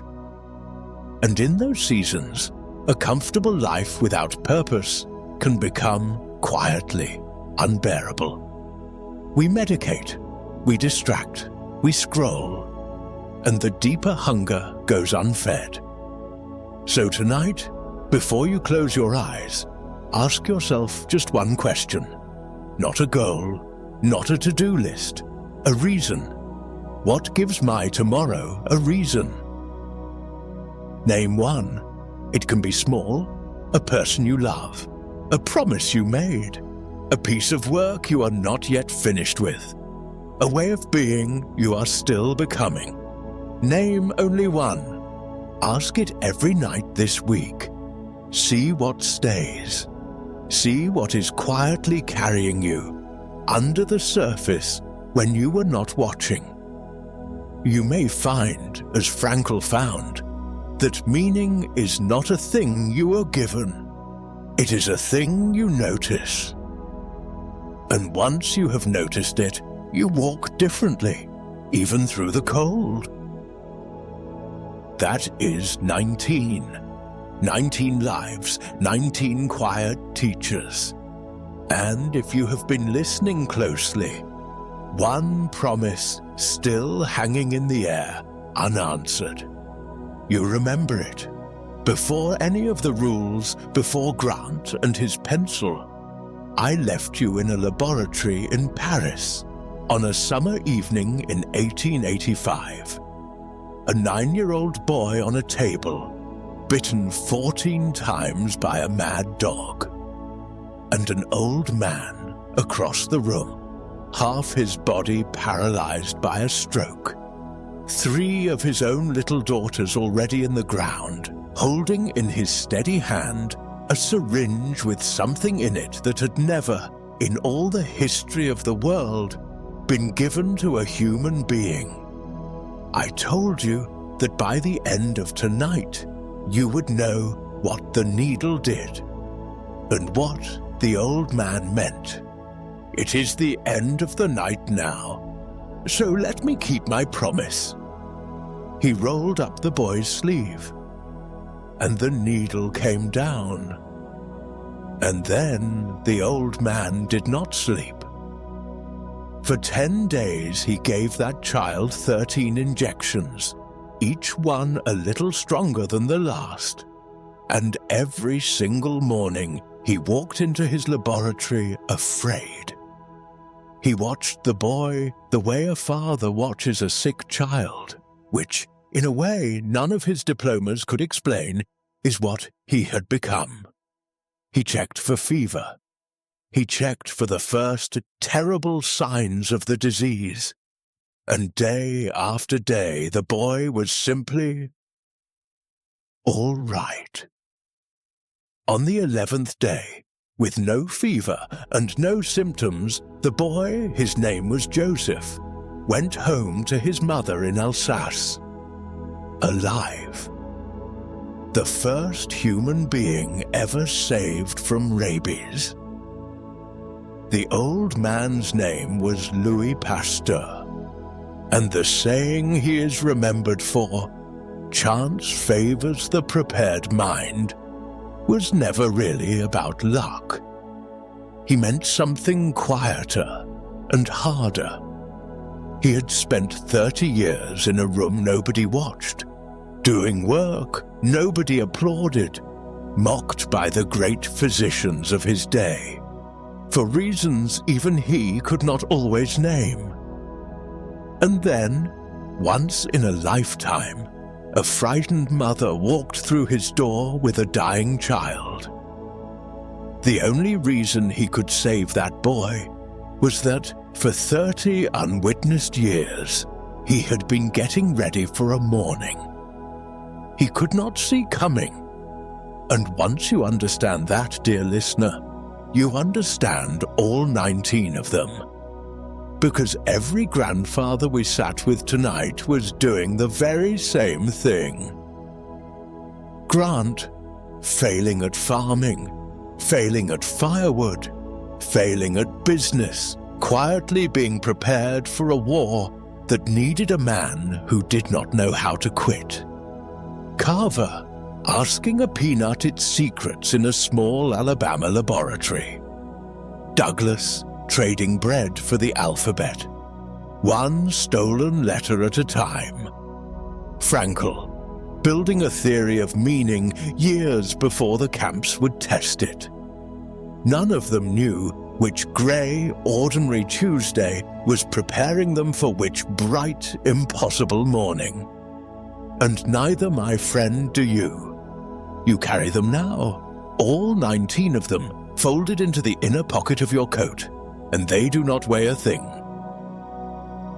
If you enjoyed this episode and would like to listen to the extended bonus version, where we cover another 17 stories, feel free to join our Patreon, link in the description.